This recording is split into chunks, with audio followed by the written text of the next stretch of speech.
যদি আপনি গণতন্ত্রের কথাই বলেন, তাহলে আমি প্রশ্ন করতে পারি গণতন্ত্রের মূলনীতি কি? গণতন্ত্রের মূলনীতি কি?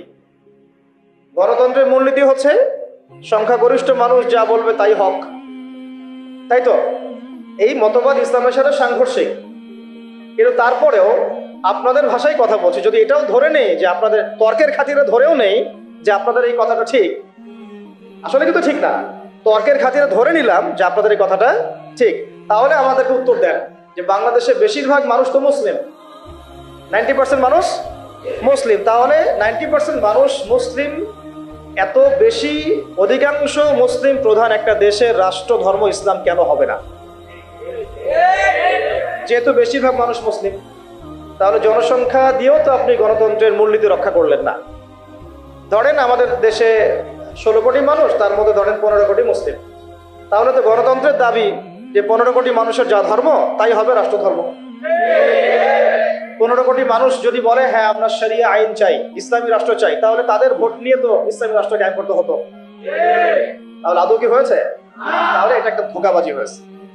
কি হয়েছে? একটা ধোঁকাবাজি। এই জন্য আমরা বললাম এটা গণতন্ত্র নয়, এটা তথাকথিত গণতন্ত্র। এটা একটা so called democratic country, not democratic country. এটা so called democratic country, not a pure democratic country. এর ওই সেন্সে আপনি চিন্তা করেন। স্বাভাবিক কথা, গণতন্ত্রের মূলনীতি কি? 100 জনের মধ্যে 90 জন যদি বলে সুদ হালাল, গণতন্ত্রপন্থীরা বলবে হালাল, বলে নাউজুবিল্লাহ। যদি 100 জনের মধ্যে 99 জন বলে সমকামিতার লাইসেন্স দাও, দিবে। যদি বলে LGBTQ প্রতিষ্ঠা করো, করবে। যদি বলে যে পতিতালয়ের লাইসেন্স দাও, দিবে। এই তো তাদের মূলনীতি। এটা মূলনীতি না? আর একজন বেচারা দাঁড়িয়ে যদি বলে যে না এগুলো হারাম, তার কথা শোনা হবে না। স্পিকার সাহেব বলবেন না, হ্যাঁ জয়যুক্ত হয়েছে। কি বলবেন? হ্যাঁ জয়যুক্ত হয়েছে। তো এটা হলো তাদের মূলনীতি। তো এই মূলনীতি ইসলামের সাথে সরাসরি সাংঘর্ষিক, কিন্তু তর্কের খাতিরে যদি ধরেও নেই যে আপনার কথা ঠিক, আপনার মূলনীতি ঠিক আছে, তাহলে বেশিরভাগ মানুষ যেহেতু মুসলিম, তাহলে কেন ইসলাম রাষ্ট্রধর্ম হলো না? কেন সংবিধানে ইসলামী আইনগুলো আসলো না? কেন মুসলিমদের ধর্মগ্রন্থই সংবিধান হলো না? কেন মুসলিমদের উসওয়াতুল হাসানা নবী মুহাম্মদ সাল্লাল্লাহু আলাইহি ওয়াসাল্লামের রেখে যাওয়া সুন্নতার বিধানগুলো আমাদের সংবিধানে স্থান পেল না? কেন পেল না? কেন আমরা আল্লাহ এবং তার রাসূলের বিধান থাকতেও মানব রচিত বিধান কেন রচনা করলাম? কেন আমরা আমাদের সংবিধানে আল্লাহ বিরোধী আইনগুলো নিয়ে আসলাম? যদি আমরা এটা মানি যে হ্যাঁ গণতান্ত্রিক পদ্ধতিতেই বেশিরভাগ মানুষ যা বলে সেটাই সত্য, তাহলে আমরা তো এখানে বেশিরভাগ মানুষ মেজরিটি, আমাদের সংখ্যা তো বেশি, তাহলে আমাদের মতামতগুলো কেন নেওয়া হলো না? তার মানে বোঝা গেল পুরো বিশ্বে এই গণতন্ত্রের নামে ধোঁকাবাজি চলতেছে। কি চলতেছে? মানুষের আই ওয়াশ শোডাউন করে। আদতে তারা কখনোই সংখ্যাগরিষ্ঠ মানুষের মতামতকে নিচ্ছেন না। একটা আমভাবে একটা ভোটের আয়োজন করেন, ধরেন আমভাবে একটা গণভোট। এখন এই মুহূর্তে এই পরিবর্তিত বাংলাদেশে যে তরুণ প্রজন্মকে আমরা গড়ার চেষ্টা করেছি বিগত 10 বছর থেকে, তাদের সংখ্যা মাশাআল্লাহ এখন লক্ষ লক্ষ না কোটি কোটি, তাই না? মাশাআল্লাহ। এখন একটা আপনারা একটা গণভোট নেন দেখি ইনসাফের সাথে, যে কত পার্সেন্ট মানুষ ইসলামী রাষ্ট্র চায় আর কত পার্সেন্ট মানুষ ইসলামী রাষ্ট্র চায় না। কত পার্সেন্ট মানুষ চায় যে বাংলাদেশে একটা ইসলামী রাষ্ট্র হোক বা একটা ইসলামপন্থী সরকার আমাদের মাথার উপরে আসুক। একটা আমভাবে গণভোট নেন, তারপর দেখেন কে জিতে কে হারে। কিন্তু ইনসাফের সাথে এটা কি কখনো নেওয়া হয়েছে? সব রাতের অন্ধকারে হয়েছে। সব কি হয়েছে? এটা ধোঁকাবাজি। ধোঁকাবাজি না? এই দর্শনে যারা বিশ্বাস করেন, তারা জীবনের একটা অংশে ইসলামকে মানেন, বাকি অংশে তার ইসলামকে মানেন। তারাই বলেন যে ইসলাম ধর্মকে আবার রাষ্ট্রে আনার কি দরকার, সংবিধানে কেন আল্লাহর আইন আনতে হবে, এগুলো তো মৌলবাদী কথা হয়ে যায়, এগুলো তো হ্যাঁ চরমপন্থা হয়ে যায়, এগুলো তো সেকেলে কথা হয়ে যায়, এই যুগে কি এগুলো চলে? নাউজুবিল্লাহ। তারা এগুলো বলেছে না? এর বাইরে একটা শ্রেণী আছে এই অঙ্গনে, তাদেরকে বলা হয় কমিউনিস্ট। কি বলা হয়? যত বামপন্থী তারা এই দলের অন্তর্ভুক্ত। তাদের মতামতটা আরো বেশি গর্হিত, কারণ গণতন্ত্রপন্থীরা অন্তত জীবনের একটা ক্ষেত্রে আল্লাহর অস্তিত্ব স্বীকার করে। কোন ক্ষেত্রে? ধর্মীয় জীবনে, ব্যক্তিগত জীবনে। কিন্তু কমিউনিস্টে যারা বিশ্বাসী, কমিউনিজমে যারা বিশ্বাসী, তারা স্রষ্টা ঈশ্বরের অস্তিত্বেই বিশ্বাস করে না। তারা তো আরো বড় রকমের কুফরের মধ্যে আছে। এটা তো তাগুত না, এটা আরো বড় কুফর এবং শিরক আকবরের মধ্যে। তারা মনে করেন যে স্রষ্টা বলতে কিছু নাই, রাষ্ট্র আমরা গঠন করব, অর্থনীতি আমরা বুঝবো, সমাজনীতি আমরা বুঝবো, অর্থনীতি অর্থ ব্যবস্থা আমরা বুঝবো, শিক্ষা ব্যবস্থা আমরা বুঝবো, এখানে ধর্মগ্রন্থের আনার কোনো প্রয়োজনই নাই, ধর্মের কোনো জায়গাই নাই আমার জীবন। এটা হচ্ছে ওদের তাদের মানে মূলনীতি। হ্যাঁ, যদি ব্যক্তিগতভাবে কেউ নাম আব্দুল্লাহ হয় সেটা অন্য ইস্যু, কিন্তু প্রকৃত মুসলিম বলতে যা বোঝায় তার ধার কাছেও করা নাই, কারণ নাস্তিকতায় বিশ্বাস। এক কথায় কিসে বিশ্বাসী? নাস্তিকতা। আরো ব্যাপার আছে, গণতন্ত্রপন্থীদের যেমন উসওয়াতুল হাসানা আছে, গণতন্ত্রপন্থীদের উসওয়াতুল হাসানার নাম হচ্ছে আব্রাহাম লিঙ্কন, কি নাম? আবার কমিউনিস্ট যারা, তাদের উসওয়াতুল হাসানা কে? মাও সেতুং, লেনিন, স্টেলিন, তারা হচ্ছে তাদের উসওয়াতুল হাসানা। উসওয়াতুল হাসানা বুঝেন কিনা? উসওয়াতুল হাসানা মানে কি? সর্বোত্তম আদর্শ।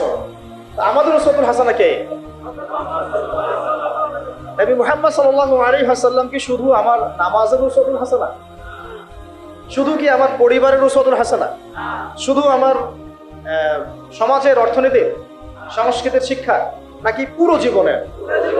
নবী সাল্লাল্লাহু আলাইহি ওয়াসাল্লাম আমাদের ইবাদত বন্দেগীর উসওয়াতুল হাসানা, আমাদের সংস্কৃতির উসওয়াতুল হাসানা, আমাদের শিক্ষার উসওয়াতুল হাসানা, আমাদের অর্থনীতির উসওয়াতুল হাসানা, আমাদের ব্যবসা বাণিজ্যের, আমাদের চাকুরির, আমাদের পরিবারের, আমাদের রাজনীতির, আর কি বাকি আছে, আমাদের পুরো জীবনের উসওয়াতুল হাসানা কে? নবী মুহাম্মদ সাল্লাল্লাহু আলাইহি ওয়াসাল্লাম। আমরা একজন ব্যক্তিকে উসওয়াতুল হাসানা মেনে চলছি, এবং তার সাহাবায়ে কেরাম তো আছেনই। মা আনা আলাইহি ওয়া আসহাবি, মা আনা আলাইহি ওয়া আসহাবি, আমি যার উপরে আছি, আমার সাহাবীরা যার উপরে আছে। কিন্তু গণতন্ত্রপন্থীদের উসওয়াতুল হাসানা ধর্মীয় জীবনে নবী মুহাম্মদ সাল্লাল্লাহু আলাইহি ওয়াসাল্লাম, কিন্তু অর্থনৈতিক জীবনে ওয়ার্ল্ড ব্যাংক, অর্থনৈতিক জীবনে কি? ওয়ার্ল্ড ব্যাংক, IMF আর ফেডারেল রিজার্ভ ব্যাংক। আর পলিটিক্যাল লাইফে তাদের উসওয়াতুল হাসানা হচ্ছে আব্রাহাম লিঙ্কন। কত ইলাহ তাদের, হ্যাঁ, তাই না? অনেক ইলাহ না? আবার কমিউনিস্ট যারা, তাদের উসওয়াতুল হাসানা কারো কারো ব্যক্তি জীবনে হয়তো মুহাম্মদ সাল্লাল্লাহু আলাইহি ওয়াসাল্লাম, কিন্তু অর্থনীতিতে তার উসওয়াতুল হাসানা হচ্ছে পুঁজিবাদ। কোনটা? পুঁজিবাদ। আর রাজনৈতিক জীবনে তার উসওয়াতুল হাসানা হচ্ছে মাও সেতুং, লেনিন, স্টেলিন আর মুসোলিনি। ওই সোভিয়েতের সময় যা হয়েছে আর কি, তাই। তো তাদেরও অনেক ইলাহ, অনেক উসওয়া। আবার যারা সেকুলার, যারা কি সেকুলারিজমে বিশ্বাসী, তাদের উসওয়াতুল হাসানা কারা? তাদের উসওয়াতুল হাসানা হচ্ছে পশ্চিমা সভ্যতা। কারা? পুরা পশ্চিমা সভ্যতা। পশ্চিমা সভ্যতা যা বলবে তাই। পশ্চিমারা যদি বলে এটা হক, ওরা বলবে হ্যাঁ হক। পশ্চিমারা যদি বলে এটা বাতিল, ওরা বলবে বাতিল। আল্লাহর আইন একদিকে পড়ে থাক, রাসূলের কথা একদিকে পড়ে থাক, কিছু যায় আসে না তাদের। পশ্চিমারা কি বললো এটা হচ্ছে। যদি তারা ইসলামের পক্ষে কোনো কিছু চালু করে আর পশ্চিমারা চোখ রাঙানি দেয়, ভয়ে সেখানে প্যান্টে পেশাব করে দিবে। যদি তারা ইসলামের পক্ষে অবস্থান নেয় আর ভারত একটু চোখ রাঙানি দেয়, তাহলে ভয়ে ওরা পেশাব করে দেবে। এই হলো তাদের উসওয়াতুল হাসানা। তাদের উসওয়াতুল হাসানা হচ্ছে বিশ্বের পশ্চিমা এবং যত রাম বাম প্রগতিশীল পরাশক্তি, এগুলো ওদের উসওয়াতুল হাসানা। কিন্তু আমরা মুসলিম, আমাদের উসওয়াতুল হাসানা জীবনের সর্বক্ষেত্রেই একজন ব্যক্তি, তার নাম মুহাম্মদ সাল্লাল্লাহু আলাইহি ওয়াসাল্লাম। মূল জায়গাটা আলোচনা করলাম এই কারণে, আপনাদের বোঝার সুবিধার্থে, যে ইবাদত করার ক্ষেত্রে এসে আমরা যে ইসলামকে কত ভাগে ভাগ করে ফেলছি তা ঠিক নাই। অথচ ইবাদত করতে আল্লাহ পাক বলেছেন জীবনের সমস্ত ক্ষেত্রেই আমার বিধান মেনে চলো। তুমি নামাজ পড়লেও আমার বিধান মতোই পড়তে হবে, রোজা রাখলেও আমার বিধান মতোই পড়তে হবে, হজ করলেও জাকাত দিলেও আমার বিধান মতোই করতে হবে, নবীর সুন্নাহ অনুযায়ী করতে হবে। তুমি যদি সমাজনীতি পরিচালনা করতে চাও, সমরনীতি পরিচালনা করতে চাও, সংস্কৃতি পরিচালনা করতে চাও, শিক্ষা ব্যবস্থা প্রণয়ন করতে চাও, তুমি যদি ইলেকশন করতে চাও বা রাজনীতিও করতে চাও, তবুও কি করতে হবে? আমার বিধান মোতাবেকই তোমাকে আগাতে হবে। তুমি এখানে অন্যের বিধানে দাসত্ব করতে পারবে না। যদি করো তাহলে তুমি জীবনের এক ক্ষেত্রে আল্লাহকে মানো, আর এক ক্ষেত্রে শয়তানকে মানো। তুমি জীবনের এক ক্ষেত্রে আল্লাহকে মানো, আর এক ক্ষেত্রে শয়তানকে। তুমি জীবনের এক ক্ষেত্রে আল্লাহর দাসত্ব করো, আর এক ক্ষেত্রে তাগুতের দাসত্ব করো। এই সহজ সরল কথাটা আমরা আমাদের জাতিকে আসলে এখনো হয়তো বোঝাতে পারি।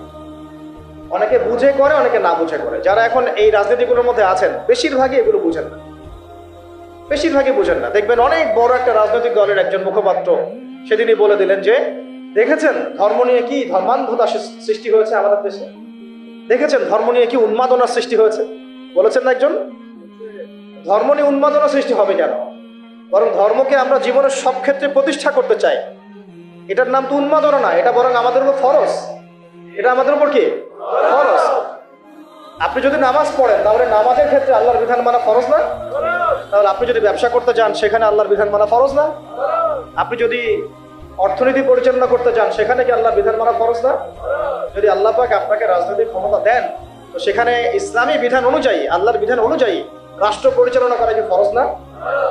সহজ কথা। কথাটা কি কঠিন?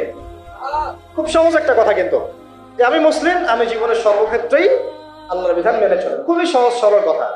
এখন যদি কেউ বলে যে ভাই আমি এটা বুঝি, কিন্তু আমি পারিপার্শ্বিক চাপে, বিভিন্ন কারণে, বিভিন্ন সমস্যার কারণে আমি 100% এখন পারছি না, সেটা একটা সুরত হতে পারে, সেটা আলাদা একটা সুরত হতে পারে যে হ্যাঁ সে ব্যক্তি না হয় মানে, সে ব্যক্তি বুঝে, সে স্বীকারও করে, কিন্তু বলছে বিশ্বের পারিপার্শ্বিক চাপের কারণে হোক, আমার অভ্যন্তরীণ সমস্যার কারণে হোক, অনেকের কারণে হোক, অর্থনৈতিক মন্দার কারণে হোক, বিভিন্ন কারণে আমি 100% পারছি না, কিন্তু আমার উদ্দেশ্য আছে 100% প্রতিষ্ঠা করার।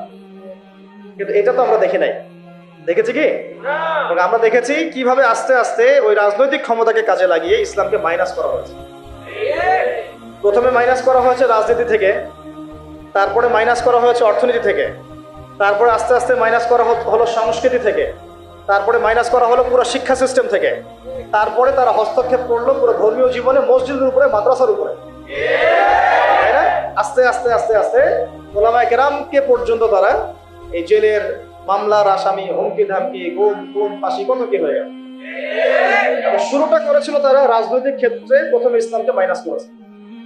প্রথমে কি পলিটিক্যাল লাইফে তারা ইসলামটাকে মাইনাস করেছে, তারপরে অর্থনৈতিক লাইফে তারা মাইনাস করেছে, সংস্কৃতির মধ্যে মাইনাস করেছে, শিক্ষা ব্যবস্থায় তো মাইনাস করে ফেললো, তারপরে আস্তে আস্তে এটা মসজিদের উপর প্রভাব বিস্তার করলো, মাদ্রাসার উপরেও প্রভাব বিস্তার করলো, এমনকি মসজিদ কমিটির মধ্যেও তারা ঢুকে পড়লো।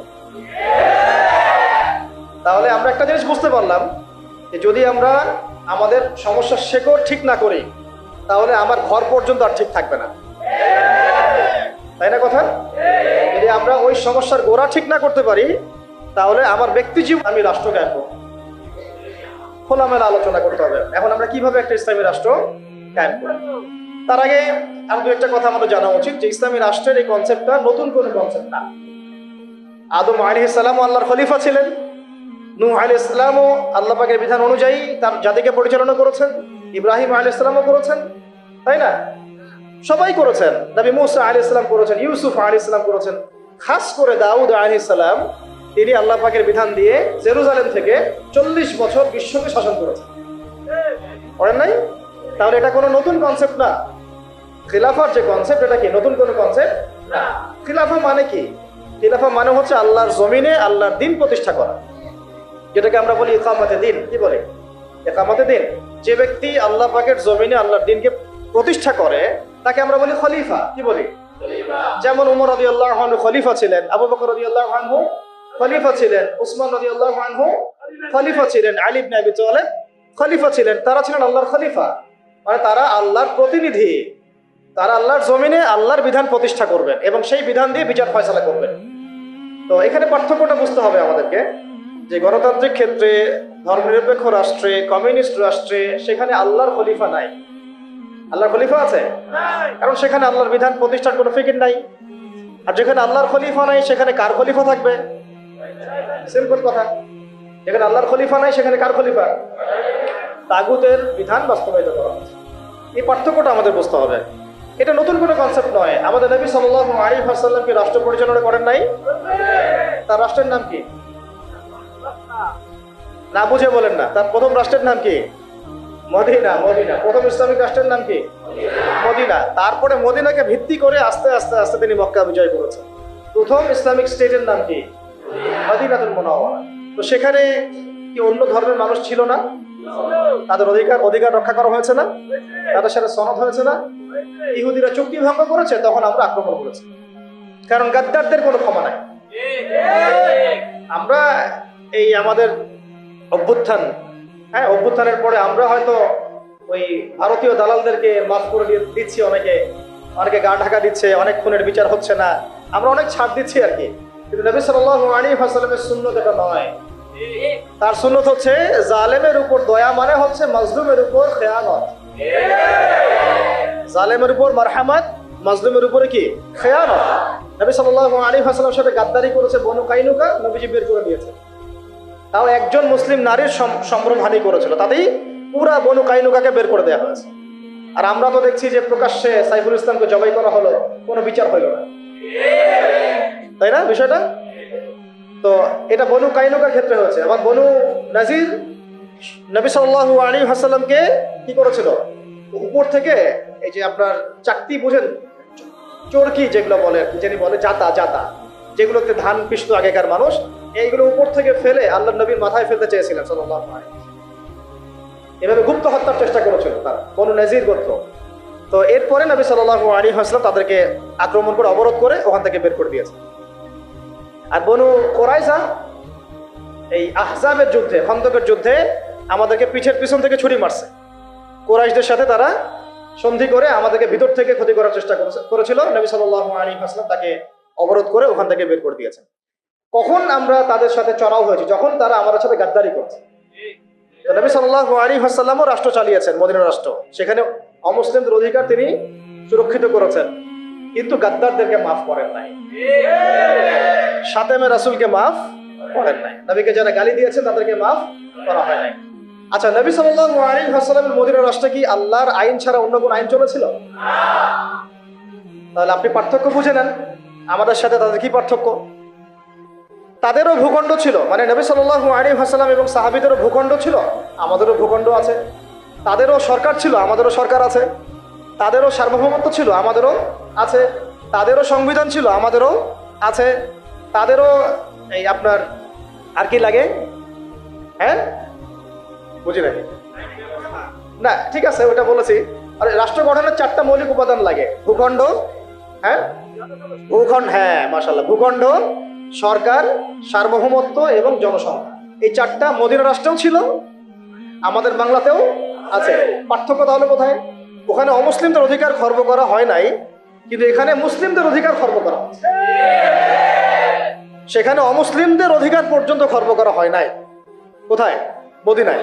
অমুসলিমদের অধিকার পর্যন্ত খর্ব করা হয় নাই, আর এখানে মুসলিমদের পর্যন্ত অধিকার খর্ব করা হচ্ছে। পার্থক্য আছে না? পার্থক্য। ওখানে অমুসলিমদের সাথে আমরা কোনো দ্বন্দ্বে যাই নাই যতক্ষণ না তারা আমাদের সাথে গাদ্দারি করেছে, বেঈমানি করেছে এবং আমাদেরকে পিছন থেকে ছুরি মেরেছে। এখন দেখা যায় অনেক সময় আমাদেরকে প্রকাশ্যে অখণ্ড ভারতের জয় শ্রীরামের স্লোগান দেওয়া হচ্ছে, প্রকাশ্যে আমাদের ভাইদেরকে অনেককে অত্যাচার করা হচ্ছে, জবাই করে হত্যা করা হলো, আমরা কোনো ব্যবস্থা গ্রহণ করতে পারছি না। আমরা দৃষ্টান্তমূলক কোনো শাস্তি এখন পর্যন্ত দিতে দেখি নাই, এটা আফসোস আমাদের জন্য। কিন্তু নবী সাল্লাল্লাহু আলাইহি ওয়াসাল্লামের যুগে একজন দিনী বোনের ইজ্জতের বিনিময়ে তিনি পুরা বনু কাইনুকাকে একেবারে মদিনা থেকে বের করে দিয়েছেন।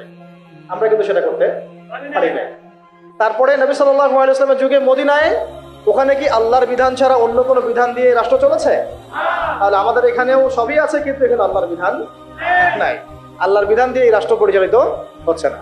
সেখানে নবী সাল্লাল্লাহু আলাইহি ওয়াসাল্লাম সাহাবীদের মধ্যে যে পরিমাণ ভ্রাতৃত্বের বন্ধন স্থাপন করেছিলেন, সেই ভ্রাতৃত্বের বন্ধন আমার রাষ্ট্রের মধ্যে আসলে নাই। জাতীয় কোনো ঐক্য আমরা খুব একটা দেখছি না, বরং আমরা দেখছি এখানে জাতীয় বিভক্তি।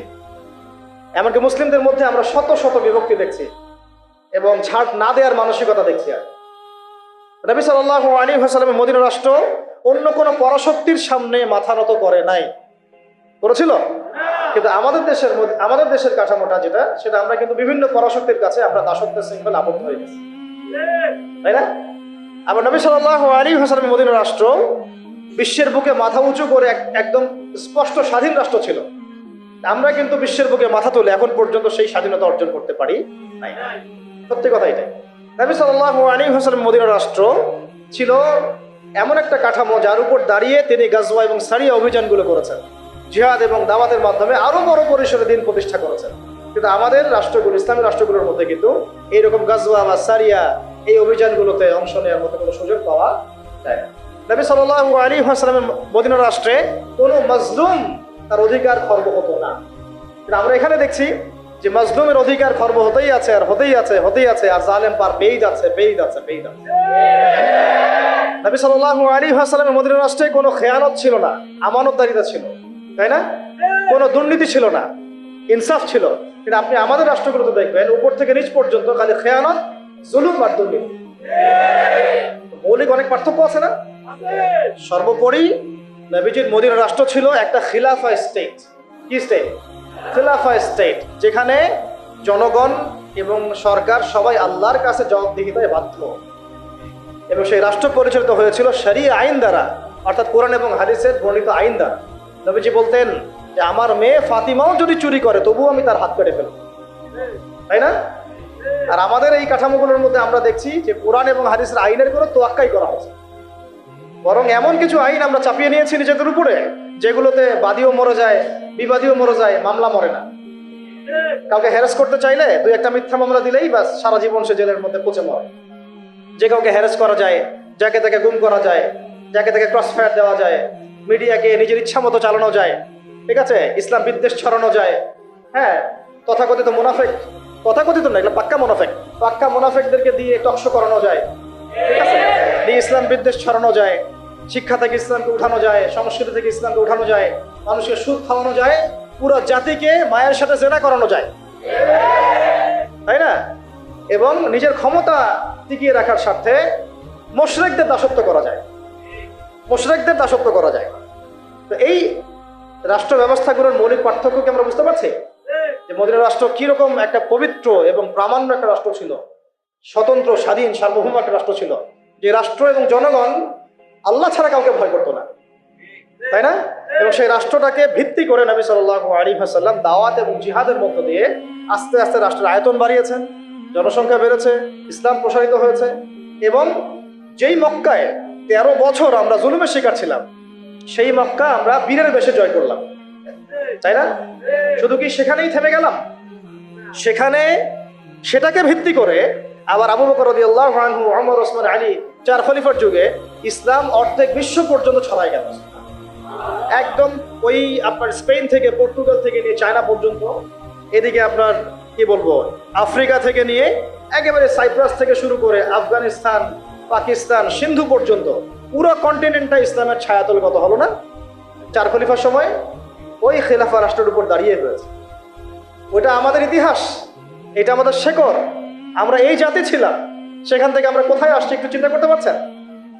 পুরো রাষ্ট্র ব্যবস্থার মধ্যে দুর্নীতি, অনিয়ম, জুলুম, খেয়ানত, মানে মাজলুমের অধিকার খর্ব করা, হ্যাঁ, আইনের সুশাসন নিশ্চিত না হওয়া, একেবারে জোরজার মূল্যোক্তার, জ্ঞানীদেরকে মূল্যায়ন না করা, মূর্খদের রায় নিয়ে রাষ্ট্র পরিচালনা করা, এবং আল্লাহ বিরোধী আইনগুলোকে হালাল করে নেওয়া, আল্লাহর হালালকে হারাম করে নেওয়া, আল্লাহর হারামকে হালাল করে ফেলা, হ্যাঁ, তাগুতি বিধান চাপিয়ে দেওয়া, ইসলামকে সংকুচিত করা, ইসলাম বিদ্বেষ ছড়ানো। কি করি নাই আমরা? কি করি নাই আমরা? মূল কথা হচ্ছে আমরা ইসলামটাকে শুধু ব্যক্তি জীবনে ওই ইহুদি খ্রিস্টানদের মতো, ওরা যেমন গির্জায়, প্যাগোডায় ধর্মকে সংকুচিত করেছে, ওই রকম আমরাও চেয়েছি যে ইসলামকে মসজিদের মধ্যে ঢুকায় তালা মেরে রেখে দেব, বাইরে ইসলামকে আমরা আসতে দিব না, তাই না? এটার বাস্তব রূপরেখা আমরা দেখেছি এই সেকুলার রাষ্ট্রগুলো। এখন যদি আমরা এগুলো থেকে কোনো শিক্ষা নিয়েই থাকি, তাহলে আমাদের আগে জানা উচিত যে ইসলামী রাষ্ট্র ব্যবস্থায় সুবিধা কি, অসুবিধাগুলো কি, এবং এখানে আমাদের ভূমিকাটা কি, নাকি আমরা আসলে চাই এভাবেই চলতে থাক। আসলে সিদ্ধান্তে আসে নাকি? আপনারাই বলেন তো, আসলে কি এভাবে চলতে থাকা উচিত? দেখেন, এভাবে যদি চলতে থাকে, আমি আপনাদেরকে গ্যারান্টি দিচ্ছি, আল্লাহ না করুক যদি এইভাবে চলতে থাকে, তাহলে ব্যক্তি জীবনেও আপনি ইবাদত করার স্বাধীনতা হারাবেন। ইভেন আমরা তো আশঙ্কা করছিলাম যে কোন দিন জানি দাড়ি রাখার নিষেধাজ্ঞা চালু হয়। আপনারা কি তুরস্কের ইতিহাস পড়েছিলেন? যখন তুরস্ক প্রথম বিশ্বযুদ্ধে অটোম্যানরা যখন মানে ফার্স্ট ওয়ার্ল্ড ওয়ারে অংশ নিয়েছিল, হেরে গিয়েছিল, মোস্তফা কামাল আতাতুর্ক ক্ষমতায় বসানো হয়েছিল, তখন আজান বন্ধ হয়ে গিয়েছিল, মাদ্রাসা বন্ধ হয়ে গিয়েছিল, মসজিদ তালা মারা হয়েছিল, দাড়ি রাখা নিষেধ করা হয়েছিল। এমন কোনো জুলুম নাই তখন করা হয়। তো এভাবে যখন ইসলামকে রাজনৈতিক অঙ্গন থেকে সরিয়ে ফেলা হয়, তখন আস্তে আস্তে ইসলাম ব্যক্তি জীবন থেকে উঠে যায়, উঠিয়ে দেওয়া হয়। একটা সহজ সরল বিষয়, আমার কাছে যদি এই পুরো মিরপুর এলাকা, ধরেন অন্য কথা বাদ দিলাম, পুরো মিরপুর এলাকার অথরিটি যদি আমার কাছে থাকে, এবং আমি যদি একজন স্বাধীন শাসক হই মিরপুরের, ফর এক্সাম্পল, একটা সেই এক্সাম্পল দিচ্ছি, যে এই মিরপুর অঞ্চলটুকুর স্বাধীন শাসক একজন আমি, ধরেন XYZ, বা আপনি আব্দুল্লাহ, আব্দুর রহমান, হোয়েভার হি ইজ। এখন আপনার অথরিটি আছে, আপনি চাইলে আপনার এলাকার সব মদের বার বন্ধ করতে পারেন, সব জুয়ার আসর আপনি বন্ধ করতে পারেন, আপনি আপনার এখানে প্রশাসনিক বাহিনী দিয়ে এখানে জরিমানা করতে পারেন, আইনের সুশাসন নিশ্চিত করতে পারেন, আপনি এই এলাকার সমস্ত মসজিদকে আবাদ করতে পারেন, সমস্ত মক্তবে কোরআনের একেবারে কি বলবো কোরআনের শিক্ষা প্রচার প্রসার আপনি বাস্তবায়ন করতে পারেন, প্রত্যেকটা মাদ্রাসাকে আপনি আরো আরো উন্নত করতে পারেন, এমনকি ওলামায়ে কেরামদেরকে ভাতা দিতে পারেন, তাই না? তাদেরকে আপনি উন্নত জীবন দিতে পারেন, তাদেরকে জুলুমের হাত থেকে বাঁচাতে পারেন। মানে এক কথা, এই এলাকায় আপনি আল্লাহ এবং তার রাসূলের বিধানকে বাস্তবায়ন করতে পারবেন, সমস্ত জুলুমের শেকড় উপড়ে ফেলতে পারবেন। কিন্তু যদি এই এলাকার শাসন ক্ষমতা আপনার হাতে না থাকে, আপনি আমি যদি একটা সাধারণ মানুষ হই, তাহলে আদৌ কি আপনি এগুলো করতে পারবেন? এই সহজ কথাটা আমরা বুঝি না। অনেকেই আমরা আমাদের কাপুরুষতার কারণে ঝুঁকি নিতে হবে এখানে, এই কারণে এখানে জীবন যাওয়ার সুযোগ আছে, এই কারণে এই কথাগুলো বলাও আমরা ছেড়ে দিয়েছি। বিগত 15 বছরে কিন্তু এগুলো খুব একটা বলাও হয় নাই, যারাই বলতে চেষ্টা করেছেন তাদেরকে উঠিয়ে নেওয়া হয়েছে। আর এটা আল্লাহ পাকের রহমত যে আমরা এখনো বেঁচে আছি। বাঁচার তো কথা ছিল না, বাঁচার কথা কিন্তু ছিল না। আল্লাহ পাক তার দিনকে তার জমিনে প্রতিষ্ঠা করার জন্য, প্রসার করার জন্যই হয়তো আমাদেরকে রেখেছেন, অন্য কোনো উদ্দেশ্য নাই আমাদের। তো এখন আমরা যদি এই সুযোগকে কাজে না লাগাই, যদি আমরা সবাই মিলে এই সুযোগকে কাজে না লাগাই, তাহলে কে জানে আবার 10-20 বছর পরে বা 5 বছর পরে, আল্লাহ না করুক, যদি আরো বড় কোনো জালেম চেপে বসে, তাহলে না থাকবে আমাদের কোনো দেহ, আর না থাকবে আমাদের কোনো গর্দান। আর যদি আমরা এখনই সংশোধন হতে পারি এবং আমাদের ইসলামটাকে আস্তে আস্তে ব্যক্তি পর্যায় থেকে নিয়ে সমাজে, অর্থনীতির মধ্যে, রাজনীতির মধ্যে নিতে পারি, ইনশাআল্লাহ এত সহজে তারা আমাদেরকে উৎখাত করতে পারবে না। পারবে? ইনশাআল্লাহ পারবে না। এই জিনিসটাই এখন বেশি আলোচনার দরকার।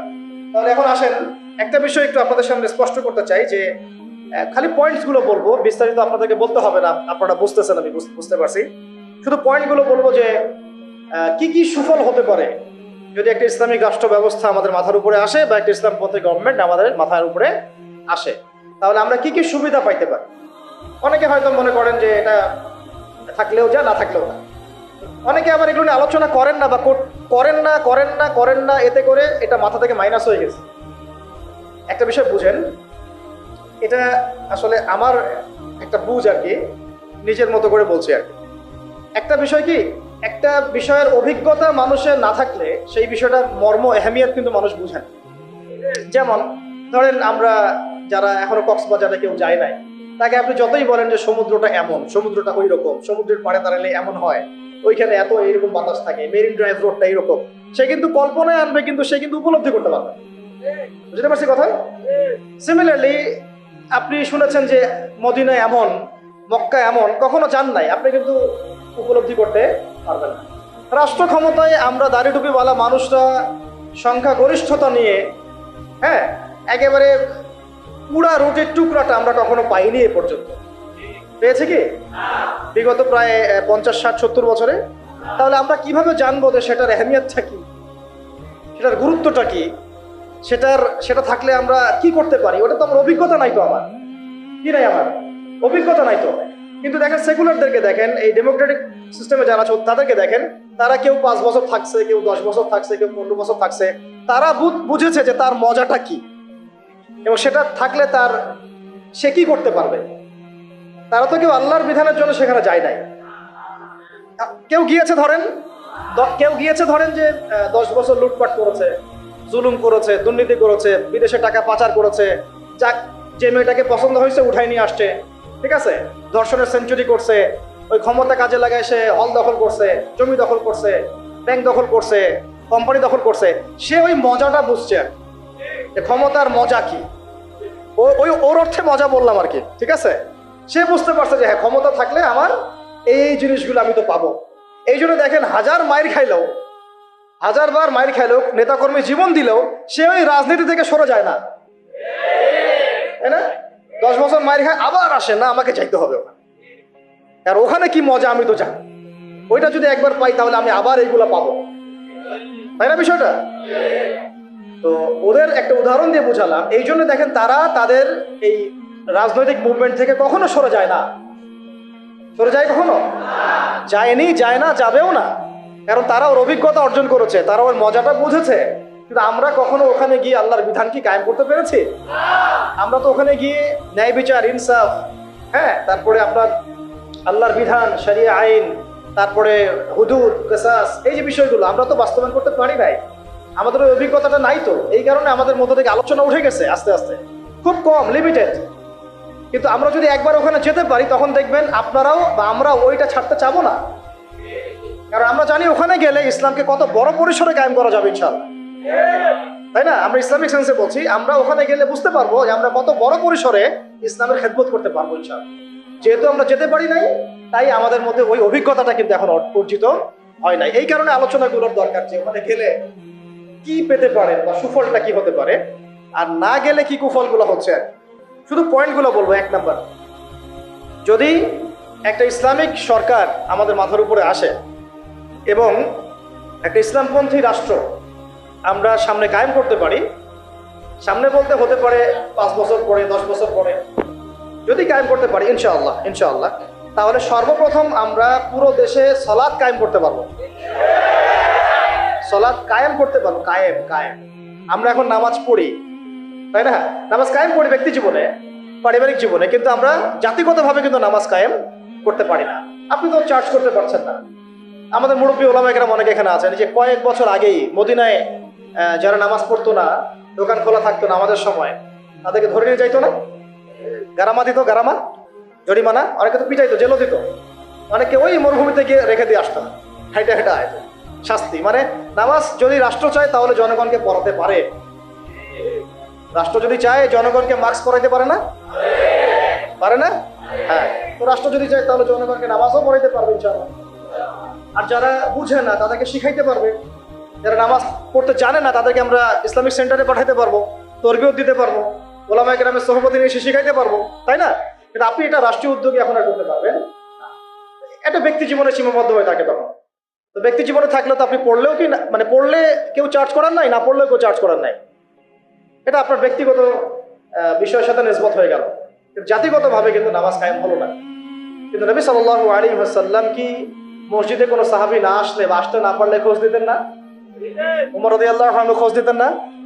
ওখানে কি এমন কোনো মুসলিম ছিল যিনি নামাজ পড়তেন না? তো এই একটা বিষয়, যেখানে আমরা কিন্তু এটা করতে এখনো পারি না। আপনি বলছেন 90% মুসলিমের দেশ, দেখেন 70% নামাজ পড়ে না। শুধু নামাজ না, তখন আপনি চাইলে প্রাইমারি লেভেলে, প্রাইমারি স্কুলে কোরআন শিক্ষা বাধ্যতামূলক করতে পারতেন, পারতেন না? হাই স্কুলে আরবি ভাষা শিক্ষা বাধ্যতামূলক করতে পারতেন, কোরআনের কিছু অনুবাদ তো বাধ্যতামূলক করতে পারতেন, সিলেবাস মুক্ত করতে পারতেন। অনার্স লেভেলে গিয়ে আমাদের এই ভাইরা তখন কোরআনের তাফসির করতে পারতো, তর্জমা করতে পারতো, হাদিসের এরাব দিতে পারতো, ইবারত করতে পারতো।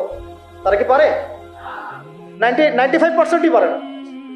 মাস্টার্স লেভেলে গিয়ে তারা ইফতা দেওয়ার মতো যোগ্যতা হয়তো অর্জন করতে পারতো, আরো অনেক কিছু করা সম্ভব ছিল, কিন্তু এটা আপনি আর রাষ্ট্রীয়ভাবে এখন করতে পারছেন না। তাহলে একটা বিষয় হচ্ছে, দেখুন এক্সাম্পলটা বুঝেন, এখানে তো অনেক ফ্যাক্টরি আছেন আপনাদের এখানে, এটা দেখে মনে পড়লো আর উদাহরণটা, যে দেখেন ধরেন আমি একটা চাদর পরেছি, এখন এই চাদরটা ধরেন যে এক ভাই হাতে সেলাই করছে, 10 জন মিলে হাতে সেলাই করছে, 10টা চাদর উৎপন্ন হচ্ছে, আর এখানে একটা চাদর তৈরির ফ্যাক্টরি আছে, উৎপাদন কার বেশি হবে? ইসলামিক রাষ্ট্র হচ্ছে একটা ফ্যাক্টরির মতো কাজ করবে, যা ইসলাম আরো অনেক বেশি ছড়াই দিতে পারবে, যেটা ব্যক্তিগতভাবে অতটা সম্ভব হয়ে ওঠে না। দাওয়াতের মাধ্যমে হয়, দাওয়াতের মাধ্যমে ব্যক্তিগত ইসলাম হয়, মানুষ ফিরে আসে, কিন্তু বড় পরিসরে ইসলাম কায়েম হয় না। বরং আমরা ইসলাহের যত মেহনত করি, ওরা ওদের শয়তানি শক্তি দিয়ে ওইটাকে আবার নস্যাৎ করার চেষ্টা করে, তাই না? আমরা ইসলাহ করে মানুষকে আল্লাহর পথে ডাকার চেষ্টা করি, ওরা গান বাজায় দিল, কনসার্ট করাই দিল, পর্নোগ্রাফি চালু করে দিল, মেয়ে নাচাই দিল, আল্লাহ বিরুদ্ধে আইন 4টা-5টা চালু করে দিল, বাস আপনার মেহনতের উপর পানি পড়ে গেল, তাই না বিষয়টা? অথচ যদি আমরা একটা ইসলামিক স্টেটের দিকে যেতে পারতাম, ইসলামিক রাষ্ট্র ব্যবস্থার দিকে, তাহলে ওই ক্ষমতা আমাদের হাতে থাকতো যে তারা উপরের লেভেল থেকে ইসলাম বিরোধী কোনো শক্তিকে মানে আমাদের উপর চাপিয়ে দিতে পারত না। 1 নাম্বার হচ্ছে আমরা নামাজ প্রতিষ্ঠা করতে পারতাম জাতিগতভাবে, যেটা আমরা এখন পারছি না। 2, আমরা যাকাত কায়েম করতে পারতাম, যাকাত প্রতিষ্ঠা করতে পারতাম রাষ্ট্রীয়ভাবে। এটা মুসলিমদের জন্য বলছি, নামাজ এবং যাকাতের বিষয়গুলো। অমুসলিমদেরকে নিয়ে তো আমাদের এখন এভাবে ফিকির নাই, তারা আমাদের রাষ্ট্র থাকবে, আমরা সহ অবস্থান করব, আমরা তাদের ধর্ম পালনে কোনো বাধা দিব না, আবার আমরা তাদের ধর্ম পালনের অংশও হব না। মানে না আমি মূর্তি ভাঙতে যাব, আর না আমি মূর্তি পাহারা দিব, আর না আমি মূর্তি গড়ে দিব। তারা লাকুম দিনুকুম ওয়ালিয়া দিন, তোমাদের দিন তোমরা পালন করো, আমাদের দিন আমরা পালন করব। এবং তোমরা আমাদেরকে জিজিয়া দিবা। কি দিবা? এই জিজিয়া কেন দিতে হবে? কারণ এই জিজিয়ার বিনিময়ে আমরা তাদের জান মাল সম্পদ সন্তান সবকিছু নিরাপত্তা দায়িত্ব নেই, যেটা মদিনা রাষ্ট্রে ছিল। এটাকে বলা হয় যে তারা ইসলামিক রাষ্ট্রের মধ্যে আমাদের জিম্মায় থাকে, আমাদের জিম্মায় থাকে। জিম্মা শব্দও তো এরা বুঝে না, এরা মনে করে জিম্মা মানে মনে হয় জিম্মি। হ্যাঁ, তাই না? বলে না যে জিম্মি করে ফেলছে। জিম্মি মানে তো একজনকে অন্যায়ভাবে আটকে রাখা, এটাকে জিম্মি। এই দেখেন আরবির যে কত অবস্থা খারাপ আমাদের দেশে। জিম্মি আর জিম্মা এটা কি এক হইল? জিম্মি হচ্ছে কি কাউকে অন্যায়ভাবে আটকে রাখা, আর জিম্মা মানে আপনার জান আমার জান, আপনার মাল আমার মাল, আপনার সন্তান আমার সন্তান, আপনার পরিবার আমার পরিবার। আপনি আমাকে জিজিয়া দিবেন, আপনার পুরো জান মাল ইজ্জত পরিবারের দায়িত্ব আমাদের। কেউ আপনাদের দিকে বাঁকা চোখে তাকাইতে পারবে না। যদি তাকাইতে আসে কোনো মুসলমানও যদি আপনার উপর জুলুম করতে আসে, আমরা ওই মুসলমানের হাত কেটে ফেলে দেব যখন আপনার উপর জুলুম হবে। তখন যদি আপনি মাজলুম হন আর মুসলিম জালেম হয়, তাহলে আমরা তার বিরুদ্ধে ব্যবস্থা নেব। এটা হচ্ছে জিম্মাদারি। তো এরা দেখলাম যে এতটুকু বোঝে না। আমাদের একটা স্ট্যাটাস নিয়ে দেখলাম ভারতীয় একটা মিডিয়া এইসব অপপ্রচার চালাইছে। উনি বলছে যে অমুসলিমদেরকে জিম্মায় নিয়ে চলে আসবে। আরে ভাই, জিম্মা তো ভালো শব্দ। জিম্মা এত বড় শব্দ যে মানে আমার সন্তান যদি আপনার বিরুদ্ধে অন্যায় করে, আমি আমার নিজের হাতে সন্তানকে শাস্তি দিব, এটা হলো জিম্মা। যাই হোক, এটা তারা বুঝে না। এটা তাদের জন্য না, এই সালাত এবং যাকাতের বিষয়টা কাদের জন্য না, মুসলিমদের জন্য। অমুসলিমদের জন্য এটা নয়। আমরা তাদেরকে দাওয়াত দিব। কি করবো? তাদেরকে দাওয়াত দিব। যাকাত প্রতিষ্ঠা করা সম্ভব কিভাবে? আমরা রাষ্ট্রীয়ভাবে আমাদের যাদের নেশাব পরিমাণ সম্পদ হয়েছে, একেবারে তালিকাভুক্ত করে শুমারি করে একটা প্রশাসনের বাহিনীকে লাগিয়ে দিয়ে এইটাকে আমরা মানে উত্তোলন করতে পারি কিনা? নবী সাল্লাল্লাহু আলাইহি ওয়াসাল্লাম করেছিলেন কিনা?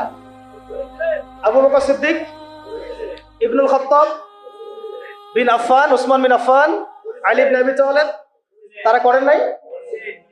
তখন কি এই যাকাতের অর্থগুলো গরিব মানুষের কাছে সমানভাবে বন্টন করা হয় নাই? যাকাতের 8টা খাতে। এবং তখন কি সমাজের মধ্যে গরিব মানুষের সংখ্যা বেশি ছিল না কম? একজনও খুঁজে পাওয়া যায় তো? আল্লাহি, এখনো যদি আমরা যাকাত ভিত্তিক অর্থ ব্যবস্থা চালু করতে পারতাম, তাহলে আমাদের সমাজে কোনো গরিব মানুষ থাকতো না। আপনাদের যত ওই কমিউনিজমের মতামত আছে, আর ওই পুঁজিবাদ আছে, আর এই সমাজতন্ত্র আছে, হ্যাঁ, আর এই যে আরো যত মতবাদগুলো আছে, ওয়ার্ল্ড ব্যাংকের, IMF এর, হ্যাঁ, ফেডারেল রিজার্ভ ব্যাংকের, এই সমস্ত মতবাদগুলো ফেল করছে। মানবতার কল্যাণে তারা কিছুই করতে পারে। মানবতার কল্যাণে প্র্যাকটিক্যালি কাজ করে দেখিয়েছেন নবী মুহাম্মদ সাল্লাল্লাহু আলাইহি ওয়াসাল্লাম। কিভাবে ইসলামী এবং যাকাত ভিত্তিক অর্থ ব্যবস্থার মধ্য দিয়ে সমাজের দরিদ্র মানুষের হক আদায় করতে হয়, এটা তিনি দেখিয়ে দিয়েছেন। আপনারা সেটা কিছুই করতে পারেন। খালি এসব গদবাধা আমাদেরকে ইকোনমিক্সের বই পড়াইছেন। ইকোনমিক্সের কি করছেন? বই পড়াইছেন। আর ইকোনমিক্সের পড়া এত জরুরি এই যুগে, ইসলামিক ইকোনমিক্স, না হলে যে আমাদেরকে কিভাবে তারা সুদখোর বানাচ্ছে আপনি চিন্তাও করতে পারেন।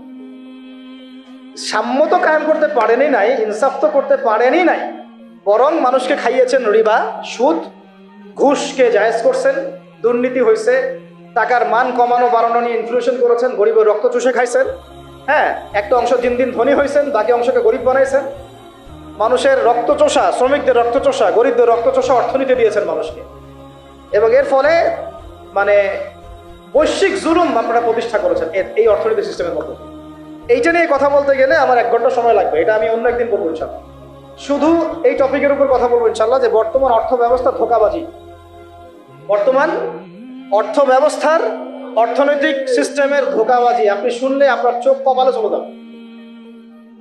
আসলে যারা কম জানে ওরা ঘুমাইতে পারে শান্তিতে, যারা আসলে জানে তারা ঘুমাইতে পারে, বুঝছেন? আসলে সত্য কথা এটাই। এত ধোঁকাবাজি হয়েছে অর্থনীতির মধ্যে, এমন ভাবে গরিব মানুষকে নির্যাতন করা হয়েছে, এমন ভাবে রক্ত চোষা হয়েছে। আল্লাহর কসম করে বলতেছে, বাংলাদেশের বেশিরভাগ মানুষ এটার হদিসই নাই, তারা জানেই না। এবং এর পিছনে আছে ওই পশ্চিমা পরাশক্তি আর ওই ইসরায়েল এবং আমেরিকার শক্তি। এরা এই কাজগুলো করছে সারা ওয়ার্ল্ড। আল্লাহ পাক আমাদেরকে বোঝার তৌফিক দান করেন। এখন এই যাকাত ভিত্তিক অর্থ ব্যবস্থা প্রতিষ্ঠা করা কিন্তু এখন ব্যক্তিগতভাবে সম্ভব নয়। ব্যক্তিগতভাবে সম্ভব, রাষ্ট্রীয়ভাবে যদি রাজনৈতিক ক্ষমতায় আমরা যেতে পারতাম ইসলামপন্থীরা, তাহলে এটা সম্ভব ছিল। 3 নাম্বার দেখুন যে আমাদের যে বাজার আছে, বাজার বলতে 2 রকম বাজার, একটা হচ্ছে আঞ্চলিক বাজার, একটা হচ্ছে বিশ্ব বাণিজ্য। এই দুটো বাজারের মধ্যে হারাম আছে না, হারাম পণ্য আছে না, মাপে কম দেওয়ার বিষয় আছে না, সিন্ডিকেট আছে না, থার্ড পার্টির তেলেসমাতি আছে না, এই সমস্ত বিষয়গুলোকে আমরা নিয়ন্ত্রণ করতে পারছি না। ইসলামী অর্থ ব্যবস্থা থাকলে বা ইসলামী বাজার ব্যবস্থা থাকলে, ইসলামিক যদি আমরা কি বল সাম্যের ইকোনমি যদি আমাদের সামনে থাকতো, তাহলে আমরা এই প্রত্যেকটা হারামকে বন্ধ করতে পারতাম, এই মজুদদারিগুলো বন্ধ করতে পারতাম, আমরা সিন্ডিকেট বন্ধ করতে পারতাম, আমরা এই যে ইনফ্লেশন বন্ধ করতে পারতাম, আমরা এই বাজারের যে জুলুমগুলা, দুর্নীতিগুলো, এগুলো বন্ধ করতে পারতাম। এগুলো কিন্তু আমরা বন্ধ করতে পারছি না। বরং ইনস্ট্যান্ট শাস্তির আওতায় আনা সম্ভব ছিল, আমরা এটা করতে পারছি না শুধুমাত্র ইসলামিক বিধান না থাকার কারণে। আল্লাহ পাক আমাদের বোঝার তৌফিক দান করেন। তারপরে দেখুন 4 নম্বর হচ্ছে আমাদের পুরো অর্থ ব্যবস্থায়, এটা ভালো করে বোঝেন, পুরো অর্থ ব্যবস্থায় ইকোনমিক সিস্টেমের মধ্যে 3টা জিনিস খুব মোটা দাগে আছে। একটা হলো জুলুম, একটা হলো খেয়ানত, একটা হচ্ছে দুর্নীতি। কি বললাম? জুলুম, খেয়ানত, দুর্নীতি। এই 3টা আমরা দূর করতে পারি নাই আমাদের অর্থ ব্যবস্থা থেকে। যদি ইসলামিক অর্থ ব্যবস্থা থাকতো, যাকাত ভিত্তিক, সাদাকা ভিত্তিক, কৃষি ভিত্তিক, শিল্প ভিত্তিক, হালাল বাণিজ্য আঞ্চলিক এবং বৈশ্বিক, তাহলে দেখতেন ইনশাআল্লাহ সমস্ত জায়গা থেকে জুলুম, তারপরে আপনার এই খেয়ানত এবং এই দুর্নীতি একটাও স্থান পেত না। কারণ এটাতে জনগণকে আমরা তখন আল্লাহর কাছে জবাবদিহি করতে বাধ্য করতাম এবং আল্লাহ পাকের বিধান অনুযায়ী বিচার ফয়সালা করতাম। আল্লাহ পাকের বিধান অনুযায়ী বিচার ফয়সালা করা হতো, তখন তারা এই সাহসটা পেত না। 5 নম্বর হচ্ছে দেখুন যে ইসলাম বিরোধী যত মতবাদগুলো আছে, যেমন ধরেন কয়েকটা কথা তো বললাম, যেমন ইসলাম বিরোধী অনেক মতবাদ, আসলে তারা তো বুঝতে পারেন না যে কমিউনিজম একটা ইসলাম বিরোধী মতবাদ, সেকুলারিজম একটা ইসলাম বিরোধী মতবাদ। এগুলো তো পলিটিক্যাল, এর বাইরে সামাজিক অনেক ব্যাপার আছে।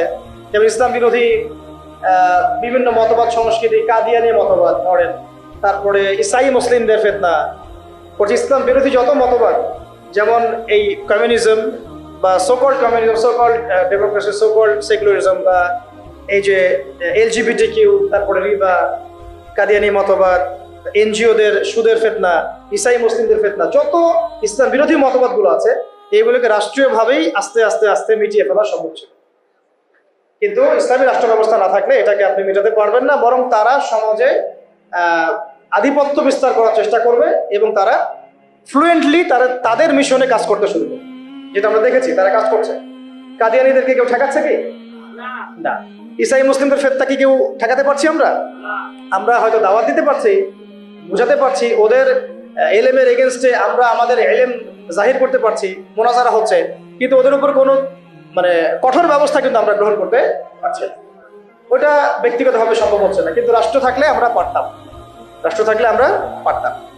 LGBT, যে ওরা বলছে LGBT বইয়ের মধ্যে নিয়ে আসতেছে, রাস্তায় মানববন্ধন করছে, অধিকার চাচ্ছে, আইন পাস করতে বলছে, সমকামিতার আইন পাস করতে বলছে, সুদ তো আগেই হালাল করে ফেলছে তারা, মদের লাইসেন্স তো এগুলো আগেই দেওয়া হয়েছে, পতিতালয়ের লাইসেন্স আগেই দেওয়া হয়েছে। আর ইসাই মুসলিমরা কাজ করতেছে, শুধু এনজিওরা কাজ করতেছে, কাদিয়ানিরা কাজ করতেছে। আমরা কি এগুলোর একটাও দূরাত থেকে কেটে ফেলতে পারছি?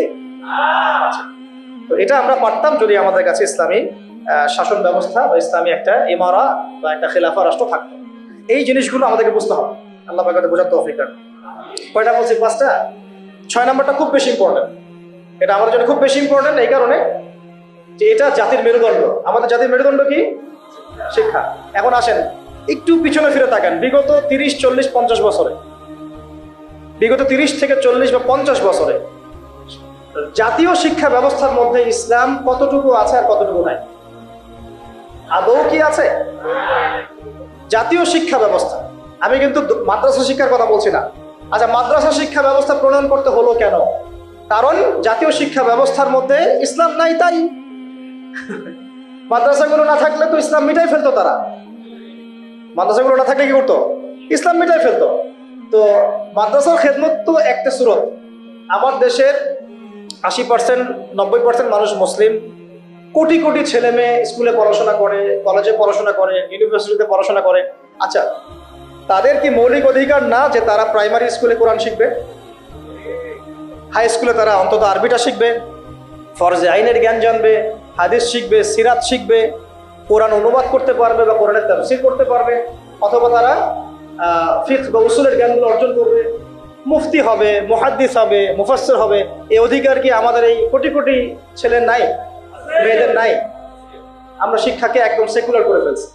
শিক্ষা ব্যবস্থার মধ্যে ইসলাম আনা যাবে না, ঠিক যেমন রাষ্ট্র ব্যবস্থার মধ্যে ইসলাম আনা যাবে না, অর্থনীতির মধ্যে ইসলাম আনা যাবে না, ঠিক ওই রকমই শিক্ষা ব্যবস্থার মধ্যেও ইসলাম আনা যাবে না। এই কনসেপ্টটাই আমরা আমাদের জাতিকে দীর্ঘদিন যুগের পর যুগ অন্ধকারে রাখছি।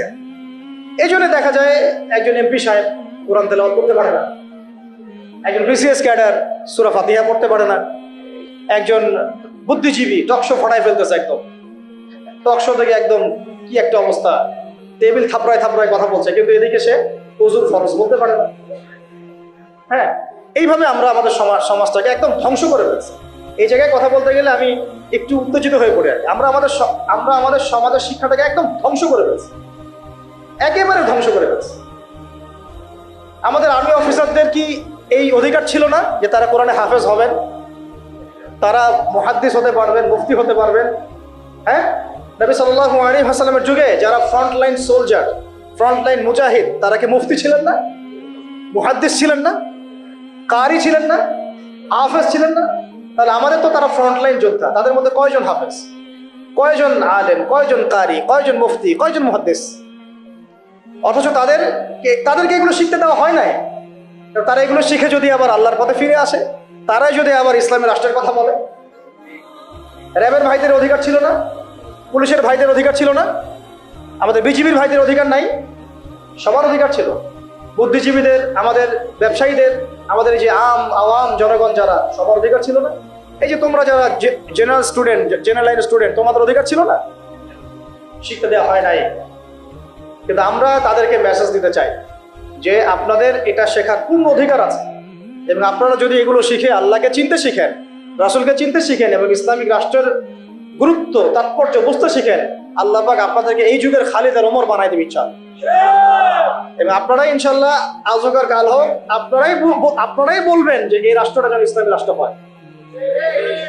যখন আপনারা দেখতে থাকবেন, বুঝতে থাকবেন যে হ্যাঁ, কত জুলুমের শিকার হচ্ছি আমরা, আর ইসলামী রাষ্ট্র না থাকার কারণে আমরা কিভাবে বঞ্চিত হয়েছি, বৈষম্যের শিকার হয়েছি, তখন আপনারা নিজেরাই ইনশাআল্লাহ তাআলা দাওয়াত এবং জিহাদের মধ্য দিয়ে এই বাংলার মধ্যেই আপনারা ইসলামী রাষ্ট্র কায়েম করবেন ইনশাআল্লাহ। আমরা দোয়া করি যেন আমাদের এই ভাইদেরকে আল্লাহ হেদায়েত দান। ঠিক আছে? এখন এই শিক্ষা ব্যবস্থার সংস্কার ব্যক্তিগতভাবে কে সম্ভব? ব্যক্তিগতভাবে আপনি হয়তো একটা স্কুল করলেন, আমি বললাম যে আমি একটা প্রতিষ্ঠান করেছি, আপনি একটা মাদ্রাসা করেছেন, উনি একটা মক্তব করেছেন, উনি একটা স্কুল করেছেন, কলেজ করেছেন, এই পর্যায়ে পড়তে থাকবেন। তারপরেও এখানে তো কিছুটা খেদমত করার সুযোগ আমাদের আছে, বাকি ক্ষেত্রগুলো তো একেবারেই বন্ধ করে দিয়েছে, তাই না? আর একটু ভেবে দেখেন, একটু চোখ বন্ধ করে ভেবে দেখেন, যদি ইসলামী রাষ্ট্র ব্যবস্থা থাকতো, ইসলামিক গভর্নমেন্ট থাকতো, তাহলে কত চমৎকার শিক্ষা ব্যবস্থা থাকতো, কত চমৎকার হতো প্রাইমারি স্কুলগুলো। প্রত্যেকটা প্রাইমারি স্কুল হয়ে যেত একটা মাদ্রাসার মতো, কত সুন্দর হতো আমাদের হাই স্কুলগুলো, আমাদের ইউনিভার্সিটিগুলো। থাকতো না কোনো ফ্রি মিক্সিং, থাকতো না কোনো নারী পুরুষের অবাধ মেলামেশা, থাকতো না কোনো অপরাজনীতি, থাকতো না কোনো জুলুম। আবরারকে এভাবে পিটায় হত্যা করার সুযোগ হতো না কারো, হ্যাঁ হতো? থাকতো না কোনো, আর কি বলবো, হ্যাঁ, বেপরদামি, বেহায়ামি, এগুলো থাকতো না। আল্লাহ পাক আমাদেরকে ইসলামী শিক্ষা ব্যবস্থার দিকে জাতিকে নিয়ে যাওয়ার তৌফিক দান করুন। আর এটা না থাকলে কি হবে? না থাকলে দিন বিবর্জিত শিক্ষা ব্যবস্থা চালু করা হবে, যেটা চালু করা হয়েছে। 7 নম্বর হচ্ছে, যদি আমরা ইসলামিক রাষ্ট্র গঠন করতে পারতাম, তাহলে ব্যাপকভাবে মসজিদ, মাদ্রাসা, ইসলামিক সেন্টার, হ্যাঁ, তারপরে ইসলামিক বিশ্ববিদ্যালয়, একদম আল আজহারের মতো, মদিনা বিশ্ববিদ্যালয়ের মতো, দারুল উলুম দেওবন্দের আদলে অনেক বড় বড় প্রতিষ্ঠান আমরা দেশের মধ্যে করতে পারতাম। বাইরের কান্ট্রিগুলো থেকে স্টুডেন্টরা এসে আমার দেশে পড়াশোনা করে, কিন্তু এটা কি আমরা কিন্তু করতে পারি না। বরং উল্টা দেখবেন, যদি এটা না থাকে তাহলে কি হচ্ছে, ব্যক্তিগত পর্যায়ে আপনাকে কাজ করতে হবে। এছাড়া বরং আমরা এমন একটা অবস্থা চলে যাবো যে অন্যের কাছে হাত পাততে হবে আমাদেরকে একটা প্রতিষ্ঠান করার জন্য। আর রাষ্ট্র থাকলে রাষ্ট্রের দায়িত্ব নিত।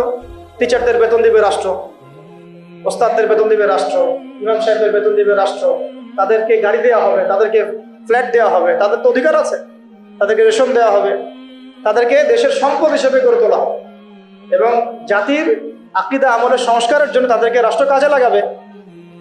বরং রাষ্ট্র একটা গঠনমূলক সিলেবাস প্রণয়ন করবে, যেটা পড়লে সবার মধ্যে যে মিসকনসেপশন গুলো দূর হয়ে যাবে। সম্ভব ছিল? হয় নাই। আচ্ছা, এরপরে আসেন 8 নম্বর হচ্ছে যে আমাদের দেশের একটা অন্যতম গুরুত্বপূর্ণ ক্ষেত্র হচ্ছে কৃষি এবং শিল্প, তাই না? কৃষি এবং শিল্প। তো কৃষি এবং শিল্পের মধ্যে দুর্নীতি হয় নাই? কম না বেশি? এই দুইটা সেক্টর এত বেশি গুরুত্বপূর্ণ যেটা রাষ্ট্রের অর্থনীতি গড়ার মূল কারিগর বলা যায়। তো এই কৃষি এবং শিল্পের সমস্ত দুর্নীতিকে বন্ধ করা সম্ভব ছিল যদি ইসলামী রাষ্ট্র ব্যবস্থা থাকতো, যেটা আমরা করতে পারি নাই। কৃষক ভাইদেরকে অধিকার দেওয়া হয় নাই। যে পণ্যটার দাম এখানে 100 টাকা, দেখবেন সেই বেচারা বিক্রি করছে 10 টাকায়। কৃষকের সাথে সরাসরি সরকারের সম্পর্ক নেই, মাঝখানে বহু থার্ড পার্টি আছে। তাহলে ওদের উপর জুলুম হচ্ছে না? শ্রমিক, যে শ্রমিকের আপনি গার্মেন্টসের বেতন দিচ্ছেন 10,000 টাকা, 12,000 টাকা, এই পণ্যগুলোকে এক্সপোর্ট করে তারা কোটি কোটি টাকার বিজনেস করছে। তাদের এবং রাষ্ট্রের মাঝখানে একটা কি আছে, মধ্যস্থতা করার একটা মাঝখানে থার্ড পার্টি আছে। মাঝখানে অনেক টাকা পয়সা গায়েব হয়ে যাচ্ছে একবার উপরে। এর উপরে যাচ্ছে না, যাচ্ছে কানাডায়, সুইজারল্যান্ডে, সুইস ব্যাংকে, অমুক জায়গায়, তমুক জায়গায়। তো এই যে গরিবের রক্তচোষা অর্থনীতি, এটা বন্ধ করা যেত যদি আমরা ইসলামী রাষ্ট্র ব্যবস্থা প্রণয়ন করতে পারি। কি লম্বা হয়ে যাচ্ছে নাকি? আচ্ছা, 25টা পয়েন্ট বলবো আপনাদের ইনশাআল্লাহ। আজকের মতো 25টা, আরো আছে। যখন কিতাব আসবে ইনশাআল্লাহ তখন আরো 50টা 100টা পাবেন ইনশাআল্লাহ। কয়টা বলছি? 8টা। হ্যাঁ, 8টা না? 8টা। 9 নম্বর লিখেন। 9 নম্বর হচ্ছে যাবতীয় অপসংস্কৃতিকে রুখে দেওয়া সম্ভব ছিল। যেমন স্টার জলসা, জি বাংলা, হ্যাঁ, পরকিয়া শেখানো হয়, জেনা শেখানো হয়, মদ খাওয়া শেখানো হয়, হ্যাঁ, তারপরে ওই যে গুন্ডা মাস্তানি করাকে হিরোর রোল দেওয়া হয়, আর আমাদের ছেলে পেলে ওইটাকে ফলো করে। সমকামিতাকে প্রমোট করা হচ্ছে, এলজিবিটিকে প্রমোট করা হচ্ছে, এখন তো ট্রান্সজেন্ডারকে প্রমোট করা হচ্ছে।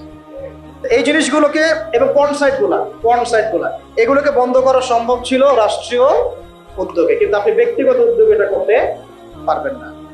আচ্ছা, 9 নম্বর হচ্ছে এটা কত? 10 নম্বর হচ্ছে এটা খুব গুরুত্বপূর্ণ, খুবই গুরুত্বপূর্ণ। সেটা হচ্ছে ইসলামী রাষ্ট্র ব্যবস্থা যদি না থাকে তাহলে এই যে অনলাইন এবং অফলাইনে যত প্রিন্ট এবং ইলেকট্রনিক মিডিয়া আছে, এদের মিথ্যাচার আপনি বন্ধ করতে পারবেন, এদের ইসলাম বিদ্বেষ আপনি বন্ধ করতে পারবেন না, এদের শয়তানি আপনি বন্ধ করতে পারবেন। ওই প্রথম আলোর সামনে গিয়ে আপনি গরু জবাই করেন না, যাই করেন, ওর কিছুই যায় আসবে না, কিছু যায় আসবে না। ছেলে মানুষই হবে একটা, ওর কিছু যায় আসবে? শয়তানের এগুলোতে কিছু যায় আসে নাকি? তো যদি ইসলামী রাষ্ট্র ব্যবস্থা আপনার হাতে থাকতো তাহলে আপনি আইন প্রণয়ন করে হোক, নীতি নির্ধারণ করে হোক এবং আইনের সুশাসন নিশ্চিত করে হোক, ইসলামের স্বার্থকে সর্বোচ্চ অগ্রাধিকার দিয়ে আপনি এগুলোকে নিয়ন্ত্রণ করতেন। ইসলামের শাস্তি এগুলাই, ইসলামী শাস্তি এগুলা, দর্রা, বেত্রাঘাত, হাত কেটে ফেলা, কি তাই না? রজম করা। এই জন্য এই ভয়ে তো বহু মানুষ চায় না যে ইসলামী রাষ্ট্র হোক। বহু মানুষ এই কারণে ইসলামী রাষ্ট্র চায় না যে ইসলামী রাষ্ট্র ব্যবস্থা আসলে পরে তাদের ব্যক্তি জীবনের গুনাহ তারা করতে পারবে না। কারণ ব্যক্তি জীবনে জেনা করে, ও তো চাইবে না ইসলামী রাষ্ট্র আসুক। ব্যক্তি জীবনে মদ খায়, ও তো চাইবে না যে মদ, আরে বাপরে বাপ, ইসলামী রাষ্ট্র আসতে তো 80টা বেত্রাঘাত করবে আমার, তাই না? ইসলামী রাষ্ট্র আসতে তো পরকিয়া করতে পারবে না। তখন তো আপনি ধরেন যে খোলামেলা এবং উন্মুক্ত কনসার্ট আপনি করতে পারবেন না। আপনি শুনলে বাসায় শুনবেন, ব্যক্তিগতভাবে পাপ করবেন, জনগণকে পাপি করতে পারবেন না, তাই না? ইসলামী রাষ্ট্র আসলে অনেক সমস্যা আছে। ওই সমস্যাগুলোর কারণে তারা আবার চায় না যে ইসলামী রাষ্ট্র আসুক। তো যাই হোক, চাক আর না চাক, একটা কথা বলে নেই, অনলাইনে দিবি না, মানে কেউ চাক আর না চাক, কেউ চাক বা নাই বা চাক, আজ হোক আর কাল হোক, এই বাংলাদেশের বুকে ইসলামী রাষ্ট্র কায়েম হবেই হবে। কেউ এটাকে বদলাইতে পারবে না। কেন পারবে না বলেন? কেন পারবে না? কারণ নবী সাল্লাল্লাহু আলাইহি ওয়াসাল্লাম ভবিষ্যৎবাণী করেছেন যে একটা কাঁচা বাড়ি বাদ থাকবে না একটা পাকা বাড়ি বাদ থাকবে না যেখানে আল্লাহ পাক তার তাওহীদের কালিমা লা ইলাহা ইল্লাল্লাহ মুহাম্মাদুর রাসূলুল্লাহকে প্রবেশ করাবেন না। ওরা যে বলছেন অখণ্ড ভারত হবে, হ্যাঁ অখণ্ড ভারত হবে ঠিকই, তবে সেটা হবে কিসের? ইসলামের এবং তাওহীদের কালিমা লা ইলাহা ইল্লাল্লাহ মুহাম্মাদুর রাসূলুল্লাহ। অপেক্ষা করতে থাকো তোমরা, অপেক্ষা করতে থাকো। ফান্তাজিরু ওয়া ইন্না মাআকুম মিনাল মুনতাজিরিন। কোনো সমস্যা নাই, কিন্তু এটা হবেই হবে ইনশাআল্লাহ। আর যে কথাটা আল্লাহ নবীজি মুখ দিয়ে বলেছেন, জেরুজালেম মুক্ত হবে এবং জেরুজালেম থেকে ঈসা আলাইহিস সালাম কি করবেন? 40 বছর এই বিশ্বকে শাসন করবেন। কারো ক্ষমতা নাই এটাকে ঠেকায়, এটাকে বদলাই দিবে। এই ক্ষমতা নাই আছে, আর না আমেরিকার আছে, আর না পশ্চিমা সভ্যতার আছে, আর না আমাদের এই গোমূত্রখোর মোদিদের আছে। ওদেরও এরা তো গোমূত্রখোর। এরা কি খর? যারা যারা গরুর পেশাব পান করে ওদের মাথায় কি থাকতে পারে? তো যখন ওগুলো খেয়ে নেশা মাথায় উঠে আর কি, তোমার হেডাম দেখায়। বুঝতে পারছেন কথা? যাই হোক, আমরা দোয়া করি আল্লাহ পাক তাদেরকে হেদায়েত দান করে। আবু জাহেলের জন্য তো দোয়া করা হয়েছিল না? আল্লাহ আবু জাহেল বা ওমর রাদিয়াল্লাহু আনহুর মধ্যে যাকে আপনি ভালোবাসেন আল্লাহ আপনি হেদায়েত দান করেন। এমন হতেই পারে যে তাদের বহু মানুষ ইসলামের সৌন্দর্য দেখে আমাদের দিনে ইনশাআল্লাহ দীক্ষিত হবে। এটা হতেই পারে। বিইজ্জে আজিজ আও যুল্লি যালিল, একটা হাদিসে আছে যে সম্মানের ঘরে সম্মানের সাথে ঢুকবে, অসম্মানের ঘরে একবার অপদস্থ করে ইসলাম ঢুকবে ইনশাআল্লাহ। তো যাই হোক, পয়েন্টটা ছিল কি, যে আমরা যদি ইসলামিক রাষ্ট্র ব্যবস্থা থেকে যেতে পারি তাহলে প্রিন্ট এবং ইলেকট্রনিক মিডিয়া এই যে ইসলাম বিদ্বেষ এগুলোকে আমরা বন্ধ করতে পারবো। তখন আমরা ইনসাফ প্রতিষ্ঠা করতে পারবো এবং সত্য মানুষের কাছে প্রচার করতে পারবো। সারা বিশ্বে ইসলামকে এই যে জঙ্গি, সন্ত্রাসী এই শব্দগুলো কারা ছড়াইছে বলেন তো? এই মিডিয়ারাই ছড়াইছে। কারা ছড়াইছে? এই মিডিয়ারা ছড়াইছে। ছড়াইছে খ্রিস্টানরা, ছড়াইছে সবাই ইসলামকে জঙ্গি ধর্ম, সন্ত্রাসীর ধর্ম এগুলো ছড়াইছে না? মুজাহিদদেরকে বলেছে এরা সন্ত্রাসী। এখন পর্যন্ত মানুষ এদেরকে তারা বলে সন্ত্রাসী, আর এই জালেমকে তারা বলে কে? কি বলে? হ্যাঁ, মানবতাবাদী না? আমাদের ভাইরা ওখানে নির্যাতিত হচ্ছেন, নিপীড়িত হচ্ছেন, কিন্তু আল্লাহ পাকের কাছে ওই জায়গাটা অনেক মকবুল একটা জায়গা। কেন মকবুল? আল্লাহ পাক ওই জায়গা থেকে বেশি শুহাদা নিচ্ছেন আল্লাহর কাছে, বেশি শহীদ আল্লাহ ওইখান থেকে নিচ্ছেন। তো এটা দেখে আমাদের তো রক্ত আর ঠান্ডা থাকে না, সবার গরম হয়ে যায়, কেউ দেখতেও পারি না এখন এগুলা। কিন্তু আমাদের হাত বাঁধা, আপনি কিছু করতে পারছেন না। কেন কিছু করতে পারছেন না? কারণ আমাদের হাতে করে ইসলামিক রাষ্ট্র নাই। ব্যক্তিগতভাবে আপনি সেখানে কিছু করতে পারবেন না, কিন্তু ইসলামিক রাষ্ট্র ব্যবস্থা থাকলে আমরা আমাদের ভাইদের পাশে দাঁড়াতে পারতাম, আমরা মাজলুমদের পাশে দাঁড়াতে পারতাম, অথবা অন্তত পক্ষে আমরা জাতিসংঘকে চাপ দিতে পারতাম না? অথবা আমরা ইউনাইটেড একটা মুসলিম কমিউনিটি করতে পারতাম পুরো বিশ্বের শক্তিশালী মুসলিম রাষ্ট্রগুলো নিয়ে। তখন দেখতাম যে ওরা কোথায় পালানোর রাস্তা খুঁজে পায়। আমরা কিন্তু এটা করতে পারছি না। বরং ওরা করেছে ন্যাটোর মাধ্যমে, ওরা ঐক্যবদ্ধ জোট করে আমাদেরকে ভয় দেখাচ্ছে। তো এই জন্য অনেক কারণ আছে ভাই। এই কারণগুলো আমাদেরকে একটা দিকেই এখন নিসবত করছে যে আমাদের একটা মুসলিমদের একটা ইসলামপন্থী রাষ্ট্র দরকার, ইসলামপন্থী সরকার দরকার। আদারওয়াইজ আমরা বিশ্বের বুকে স্বাধীন হতে পারবো না। এমনকি আমরা আমাদের মাজলুম ভাইদেরকে সাহায্য করতে পারছি। আল্লাহ আমাদেরকে বোঝার তৌফিক দান। আচ্ছা, 10 নম্বর হচ্ছে, এটা 10 না 11 হচ্ছে সমস্ত সামাজিক অশ্লীলতা, যেমন বেপরদামি, কিশোর গ্যাং, মাদকের আকড়া, জুয়ার আকড়া, এগুলোকে আপনি বন্ধ করতে পারবেন না যদি ইসলামিক রাষ্ট্র ব্যবস্থা না থাকে। 13 নম্বর হচ্ছে আইনের সুশাসন বলে একটা শব্দ শুনি আমরা। এটা গদবাদ একটা শব্দই থাকে, এর আসলে বাস্তব খুব একটা প্রয়োগ হয় না। বরং আমরা দেখেছি আইনকে হাতিয়ার করে নিয়ে মানুষ রাজনীতি করেছে, ব্যক্তি আক্রোশ ঝেড়েছে এবং ব্যক্তি স্বার্থ চরিতার্থ করেছে, দলের স্বার্থ উদ্ধার করেছে, তাই না? ওলামায়ে কেরামরা কি অপরাধ করেছিলেন শাপলা চত্বরে, যে তাদের সবার উপরে 10টা 5টা করে মামলা দিতে হবে? বলেন, যারা মারলো তাদের বিরুদ্ধে মামলা হলো না, যারা মরলো তাদের বিরুদ্ধে মামলা হলো। তারা কি অপরাধ করেছিলেন? এখনো বহু ওলামায়ে কেরাম 5টা 6টা 10টা করে মামলা নিয়ে কাঁধে নিয়ে ঘুরছেন না? তাহলে আইনের সুশাসন কি এখানে হয়েছে? নিশ্চিত। এখন পর্যন্ত এই পরিবর্তিত সরকার বলছেন এখন পর্যন্ত এগুলোকে উইথড্র করা হয় নাই, এখন পর্যন্ত মামলাগুলো থেকে উইথড্র করা হয় নাই। এখন পর্যন্ত বহু গুম হওয়া মানুষকে উদ্ধার করা হয় নাই। আর আমরা জানি তারা কি পরিমাণ কষ্টে আছেন। আমরা আমরা গেস করতে পারি যে তারা কি পরিমাণ কষ্টে আছে। এটা তো আপনি গেস করতে পারবেন না, কারণ আপনার সে অভিজ্ঞতা নাই, সমুদ্র দেখেন নাই, আপনি বুঝবেন কিভাবে এর গভীরতা কেমন। সেখানে একদিন মনে হবে 1 বছরের সমান, একদিন মনে হবে কি 1 বছরের সমান। এমন বহু মানুষ ভিতরে এখনো আছে যারা মাজলুম, নির্যাতিত, নিপীড়িত, এখন ওদেরকে বের করা হয় নাই। এখনো বহু মানুষের গায়ে মিথ্যা মামলা ঝুলছে, বহু ওলামায়ে কেরাম মামলা নিয়ে ঝুলছেন, ভুগছেন। আর মামলা এমনভাবে দিয়ে রাখে যে সকালবেলা আপনি হাজিরা দিবেন ঢাকায়, একেবারে আবার দেখা যাবে কালকে আবার হাজিরা দেওয়া লাগবে রাজশাহীতে, তারপরে হাজিরা দেওয়া লাগবে চট্টগ্রামে।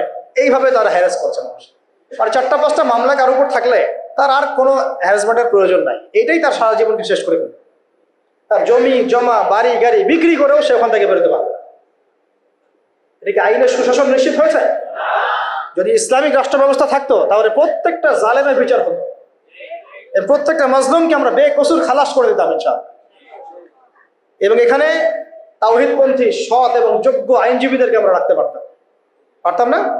শুধু তাই না, এই যে ব্রিটিশ আইন চলতেছে, ব্রিটিশ আইন, এই ব্রিটিশ আইনের যে ফাঁকফোকর, নোংরামি, তাগুতি সিস্টেম, এগুলোকে পরিবর্তন করে আমরা আল্লাহর শরিয়া আইন বাস্তবায়ন করতে পারি। 12টা বলছি, 13 নম্বর। আচ্ছা, 13 নম্বর হচ্ছে খুব জরুরি পয়েন্ট। সমস্ত অপরাধের বিচার এবং আইনের যে সুশাসন এটা নিশ্চিত করা সম্ভব, সমস্ত অপরাধগুলোর বিচার করা সম্ভব ইনসাফের সাথে, শরিয়া আইনের সাথে এবং আল্লাহর বিধানের অনুকূলে, যেটা ইসলামিক স্টেট না থাকলে কখনোই সম্ভব নয়। একটা জেনার ঘটনা ঘটেছে নবী সাল্লাল্লাহু আলাইহি ওয়াসাল্লামের যুগে, তিনি কি বিচার করেন নাই? চুরি হয়েছে, তিনি কি বিচার করেন নাই? মদপান হয়েছে, তিনি কি বিচার করেন নাই?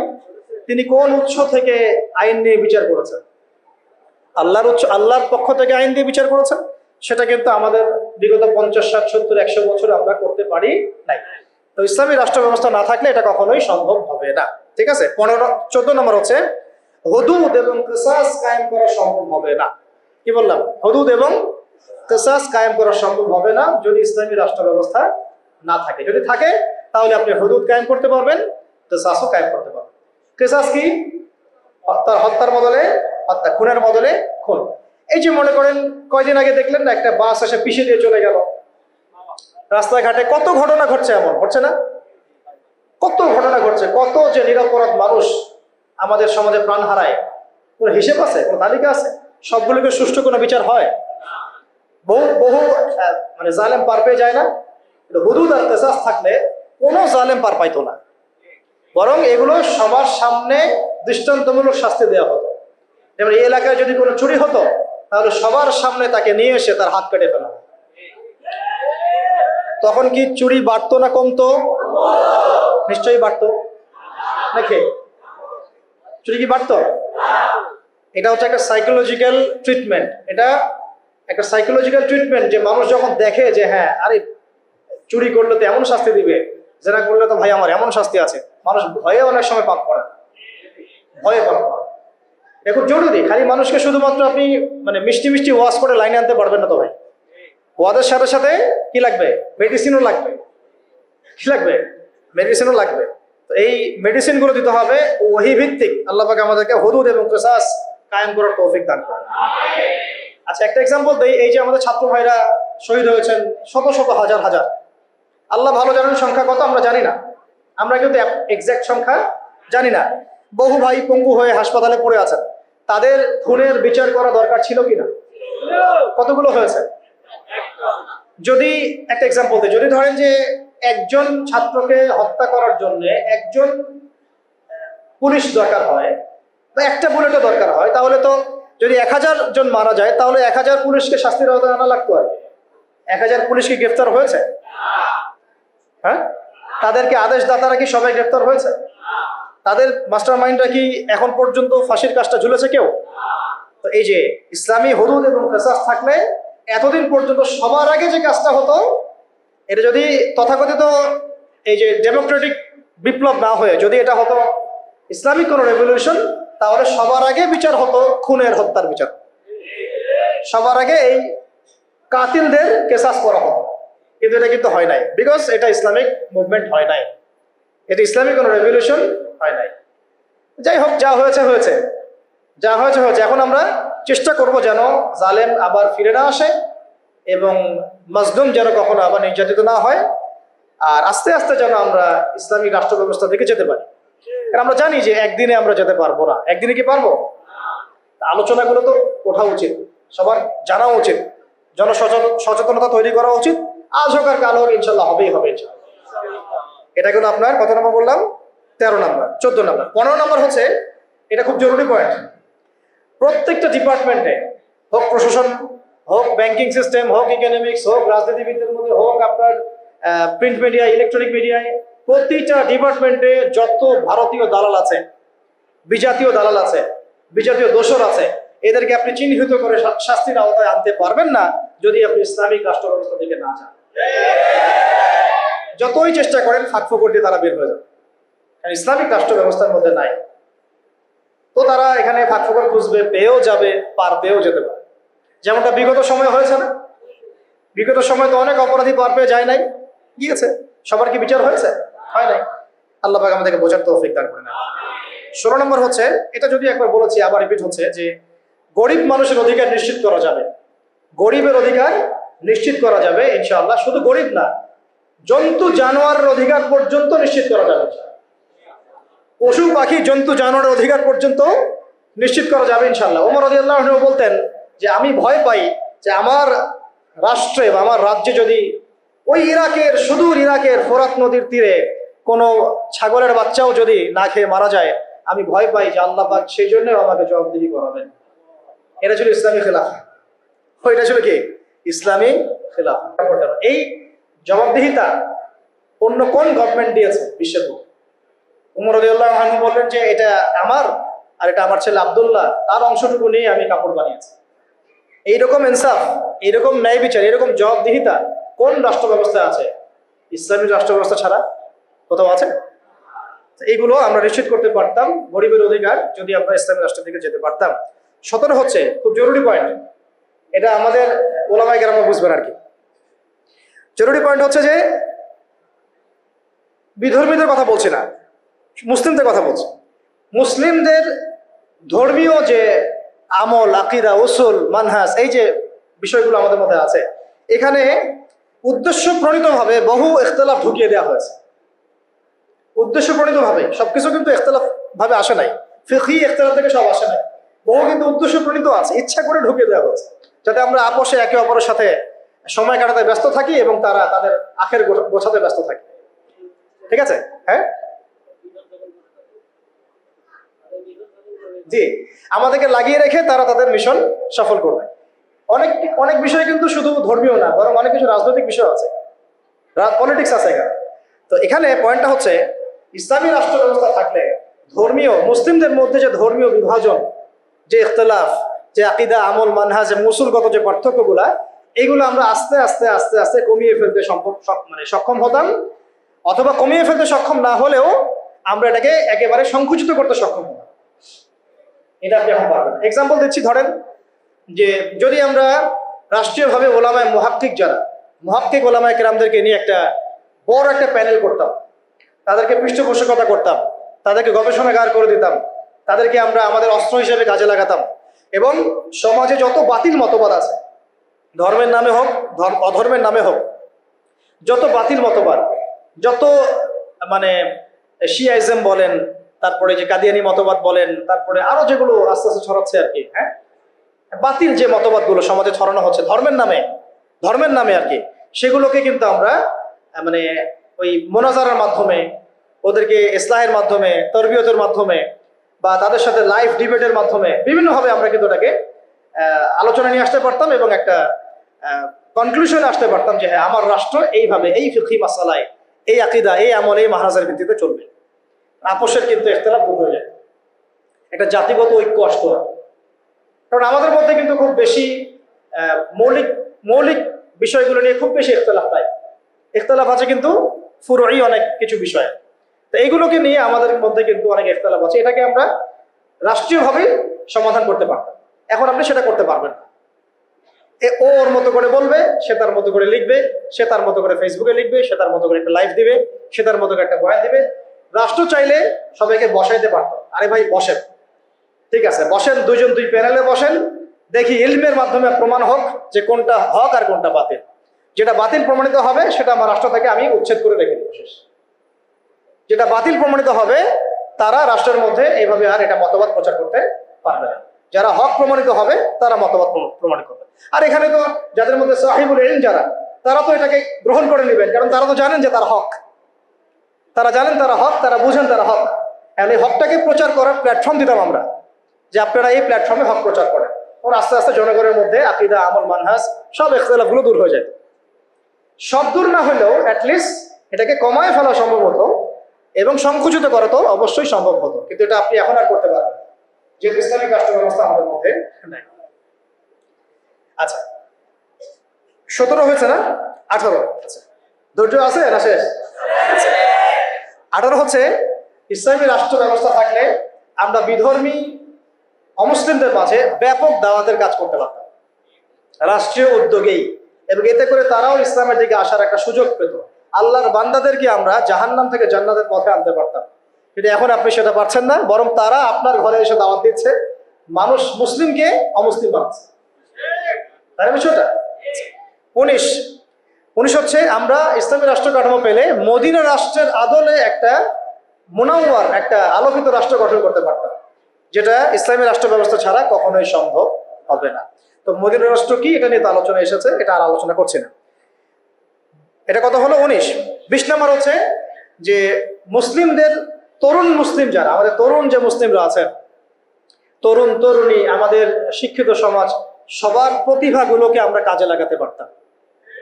আমরা কিন্তু এখন সেটা পাচ্ছি না। একজন প্রতিভাবান ছেলে বিদেশে চলে যাচ্ছে, ওখানে গিয়ে ভালো চাকরি পাচ্ছে। একজন প্রতিভাবান ডক্টর বিদেশে চলে যাচ্ছে, ওখানে গিয়ে সার্ভ করছে। আমি আমার দেশের সম্পদগুলোকে সোনা বানাতে পারছি না, তাই না? তাদেরকে হীরা বানাতে পারছি না, পলিশ করতে পারছি না। সদুদ্যোগ নাই, কারণ এখানে দুর্নীতি আছে। প্রতিভাবান একটা ছেলে, ওকে আমি জব দিচ্ছি না, আমার দল করে বলে ওকে জব দিচ্ছি। এই যে দুর্নীতিগুলা, এতে করে ওই ছেলে তো আর জাতিকে কিছু দিতে পারবে না। এখন রাম শাম যদু মধু উপদেষ্টা হয়ে বসে আছে, তাই না? আমরা তো এগুলোর যোগ্যই না, আমরা কিনা, আমাদের তো জ্ঞান নাই, এলেম কালাম কিছুই নাই, রাম শাম যদু মধু সব উপদেষ্টা হয়ে বসে আছে। একজন ব্যক্তি যে পরকীয়ায় শিখায়, সেও এখন নেতা হয়ে বসে আছে, তাই না? এই হলো অবস্থা।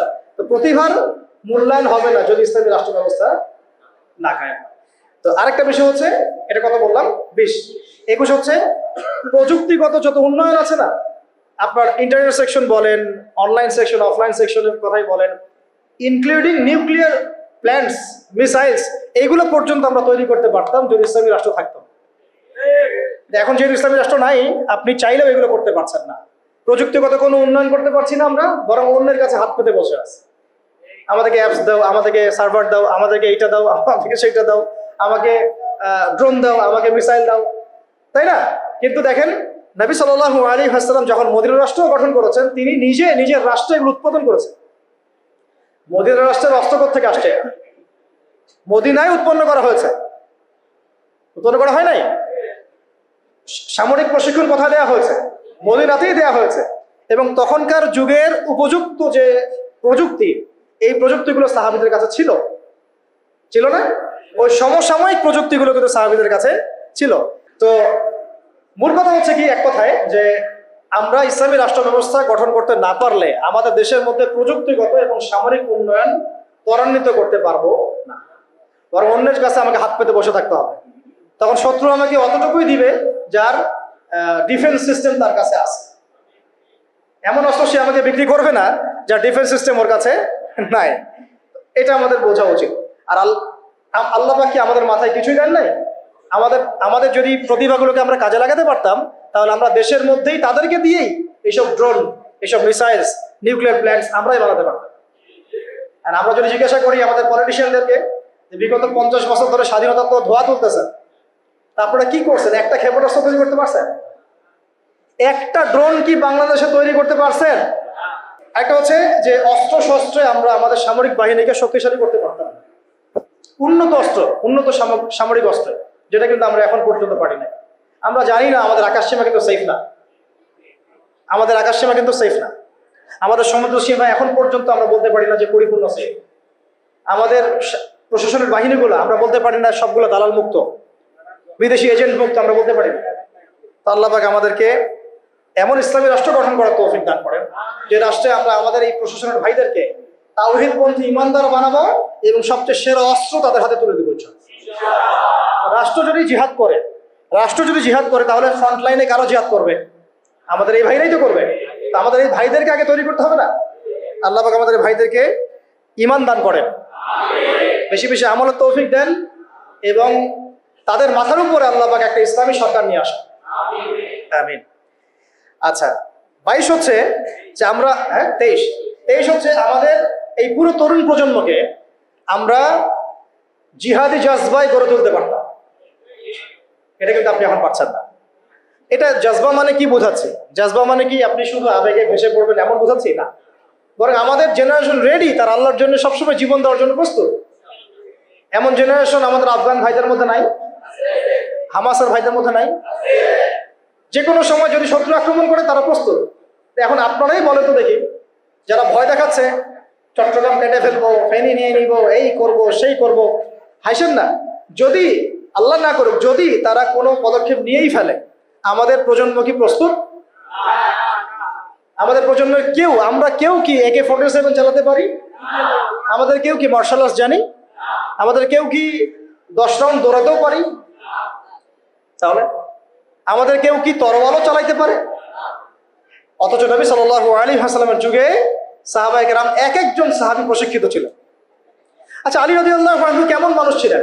তাসবিহ তাহলিল করতেন খালি, ভয়ে তার সামনে কেউ দাঁড়াইতে পারত, যেই দাঁড়াইতো তাকে তিনি একেবারে গর্দান উড়াই ফেলতে পারতেন। এত প্রশিক্ষিত ছিলেন আলী ইবনে আবি তালিব। হ্যাঁ, ওমর ইবনে খাত্তাব তিনি কি শুধু কোরআন তেলাওয়াতই করতেন, নামাজই পড়তেন, তাহাজ্জুদই পড়তেন? তিনি এত বেশি প্রশিক্ষিত ছিলেন, তার সামনে 10 জন দাঁড়াতে পারতেন। হামজা রাদিয়াল্লাহু আনহু। তাহলে দেখেন আমাদের পুরো জেনারেশনকে দেখেন, ইনক্লুডিং আমাকে দেখেন, আমরা কি আসলেই প্রস্তুত? দেখা যায় আমাদের গতকালকে বলছিলাম যে 4-5 জন ডাকাত যদি একটা ছোট্ট ছুরি নিয়ে আমাদের সামনে দাঁড়ায়, আমাদের তো ভাই খবর হয়ে গেছে, ভাই কি আছে নে, সব নেই ভাই, তা আমাকে ছাড়। বিষয়টা এমন না? কিন্তু একটা সময় ছিল যে আমাদের জেনারেশনের তরুণরা একাই 8-10 জনের সাথে লড়াই করতে পারে, ভয় করতো। দেখেন আমরা কিন্তু এরকম মানে প্রশিক্ষিত একটা প্রজন্ম করতে পারি নাই, কিন্তু ইসলামী রাষ্ট্র থাকলে আমরা পারতাম না? প্রত্যেক স্কুলের ছাত্রদেরকে আমরা কিন্তু স্কাউটের মাধ্যমে হোক বা মিলিটারিদের আওতায় নিয়ে এসে হোক একটা 6 মাসের ট্রেনিং দিতে পারতাম, কলেজের ছাত্রদেরকে দিতে পারতাম, ভার্সিটির ভাইদেরকে দিতে পারতাম। আমাদের মিসাইলস লাগবে, প্রশিক্ষণ লাগবে, ট্রেনিং লাগবে, তাই না? জাবাস, আমাদের সব অফিসার লাগবে। এই ক্ষমতা বাঙালি জাতির আছে, এই ক্ষমতা আমাদের আছে, আমাদের আর্মি ভাইদের আছে, আমাদের বিজিবি ভাইদের মধ্যে আছে, ওই কলিজা তাদের আছে ঠিকই, কিন্তু রাষ্ট্রীয় ইসলামী রাষ্ট্র না থাকার কারণে, রাষ্ট্রীয় পৃষ্ঠপোষকতা না থাকার কারণে এবং রাষ্ট্রীয় চাপ তাদের উপর থাকার কারণে তারা তাদের প্রতিভার বিকাশ ঘটাতে পারে নাই। আমি চ্যালেঞ্জ করতেছি, আপনি বিএসএফ, এই যে ভারতের বিএসএফ এর 100 জনকে লাগান বর্ডারে, আমাদের বিজিবির 20টা ভাইকে লাগান, ওরা পারবে না ইনশাল্লাহ।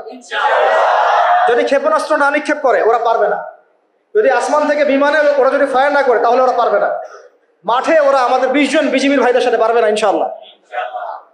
পারবে না, আমি বলছি, গ্যারান্টি দিচ্ছি পারবে না ইনশাল্লাহ, দেখে নিয়ে। কিন্তু ওরা আমাদের উপরে মানে চড়াও হচ্ছে কিসের ভিত্তিতে? আমাদের আওয়ামদের মধ্যে প্রশিক্ষণটা নাই এবং আমাদের মধ্যে ওই প্রযুক্তি নাই, আমাদের মধ্যে ওই পরিমাণ অস্ত্রশস্ত্র নাই, এই জন্য তারা এই দাপটটা দেখাচ্ছে। কিন্তু আমাদের আর্মি অফিসাররা, আমাদের এই বিজিবির ভাইরা, নৌবাহিনীর ভাইরা, আমাদের এই আপনার বিমান বাহিনীর ভাইরা, তারা অনেক অনেক বেশি প্রশিক্ষিত, কিন্তু আমরা তাদেরকে ওইভাবে ইমানের চর্চায় নিয়ে এসে আল্লাহর রাহে জীবন বিসর্জনের মানসিকতা তৈরি করতে পারি না। আল্লাহ পাক আমাদেরকে বোঝার তৌফিক দান করেন। তো এটা আমাদের শুধু তাদের জন্য না, আমাদের পুরো এই তরুণ সমাজ সবাইকেই এই প্রশিক্ষণগুলোর আওতায় নিয়ে আসা উচিত। কিন্তু এটা আপনি এখন পারছেন না। যদি ইসলামী রাষ্ট্র ব্যবস্থা হয় কখনো, তাহলে ইনশাআল্লাহ পারবেন ইনশাআল্লাহ। ঠিক আছে, আল্লাহ পাক আমাদেরকে বোঝার তৌফিক দান করেন। 24 হয়ে গেছে, 23, হ্যাঁ 24 হচ্ছে যে আমরা যদি এক ইসলামিক রাষ্ট্র পর্যায় পর্যন্ত যেতে পারি, তাহলে কি হবে? তাহলে আমরা পুরো মানে বিশ্বের বড় বড় যে ইসলামিক রাষ্ট্রগুলো আছে, যেমন ধরেন যে মালয়েশিয়া, তারপরে ধরেন যে সৌদি আরবিয়া বা কাতার বা তুরস্ক বা আফগানিস্তান, পাকিস্তান বা আরো বড় বড় যে রাষ্ট্র ইরান, যে রাষ্ট্রগুলো মানে কম বেশি ইসলামের সাথে সম্পৃক্ত, একটা ঐক্যবদ্ধ জোট আমরা গঠন করতে পারতাম, নেটোর চেয়েও শক্তিশালী। তখন কিন্তু আমরা ওদেরকে চোখ রাখাতে পারতাম। এটা আল্লাহ পাক করতে বলেছেন আমাদেরকে সূরা আনফালের মধ্যে, কিন্তু আমরা সেটা করি নাই। আল্লাহ বলেছেন যে কাফেররা জোটবদ্ধ হচ্ছে, তোমরাও যদি জোটবদ্ধ না হও তাহলে দুনিয়ার মধ্যে ফাসাদ সৃষ্টি হবে। হয়েছে? এটা ইসলামী রাষ্ট্র ছাড়া সম্ভব না। একা একা তো আপনি এটা করতে পারবেন। তারপরে আমরা আমাদের মাজলুম ভাইদের পাশে থাকতে পারতাম, তাদেরকে হেল্প করতে পারতাম। তখন আমরা ওই ঐক্যবদ্ধ জোট মিলে, শক্তি মিলে আমরা কিন্তু ইসরায়েলের বিরুদ্ধে কথা বলতে পারতাম, পারতাম না? আমাদের গাজায় আমাদের মাজলুম ভাই বোনদের পাশে দাঁড়াতে পারতাম।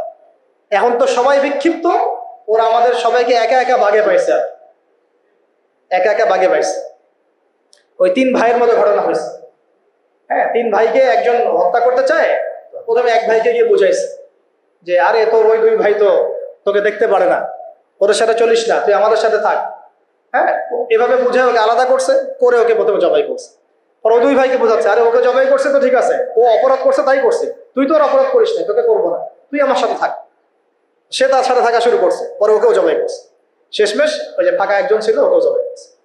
ওরা এই পলিসিতে গেছে। আল্লাহ পাক আমাদেরকে বৈশ্বিক ইসলামী জোট গঠন করার তৌফিক দান করেন। আর শেষটা হচ্ছে যে ইসলামী রাষ্ট্র ব্যবস্থা যদি না থাকে তাহলে আমরা সত্যিকারের চূড়ান্ত স্বাধীনতা বলতে যা বোঝায় তার স্বাদ আমরা কখনোই আস্বাদন করতে পারবো। চূড়ান্ত স্বাধীনতা মানে কি? যে আমি শুধু এক আল্লাহর দাসত্ব করব, আল্লাহ ছাড়া অন্য কাউকে ভয় করি না, অন্য কোনো পরাশক্তির দাসত্ব করি না। এক আল্লাহর দাসত্বে পুরো জাতি মিলে আমরা স্বতন্ত্র স্বাধীন। এই স্বাধীনতার স্বাদ আমরা আস্বাদন করতে পারবো না যদি একটা ইসলামী রাষ্ট্র ব্যবস্থা না আসে। আল্লাহ পাক আমাদের সবাইকে চূড়ান্ত স্বাধীনতা অর্জন করার তৌফিক দান করেন। এখন এখানে একটা কথা মিস হয়ে গেছে, যেটা গতদিন মিস হয়ে গেছিল, মনে পড়ছে বলে দেই। ইসলামী রাষ্ট্র ব্যবস্থার আরেকটা মূল বিষয় আছে যে কোনো মহিলা নেত্রী আবার আমির হইতে পারবে না।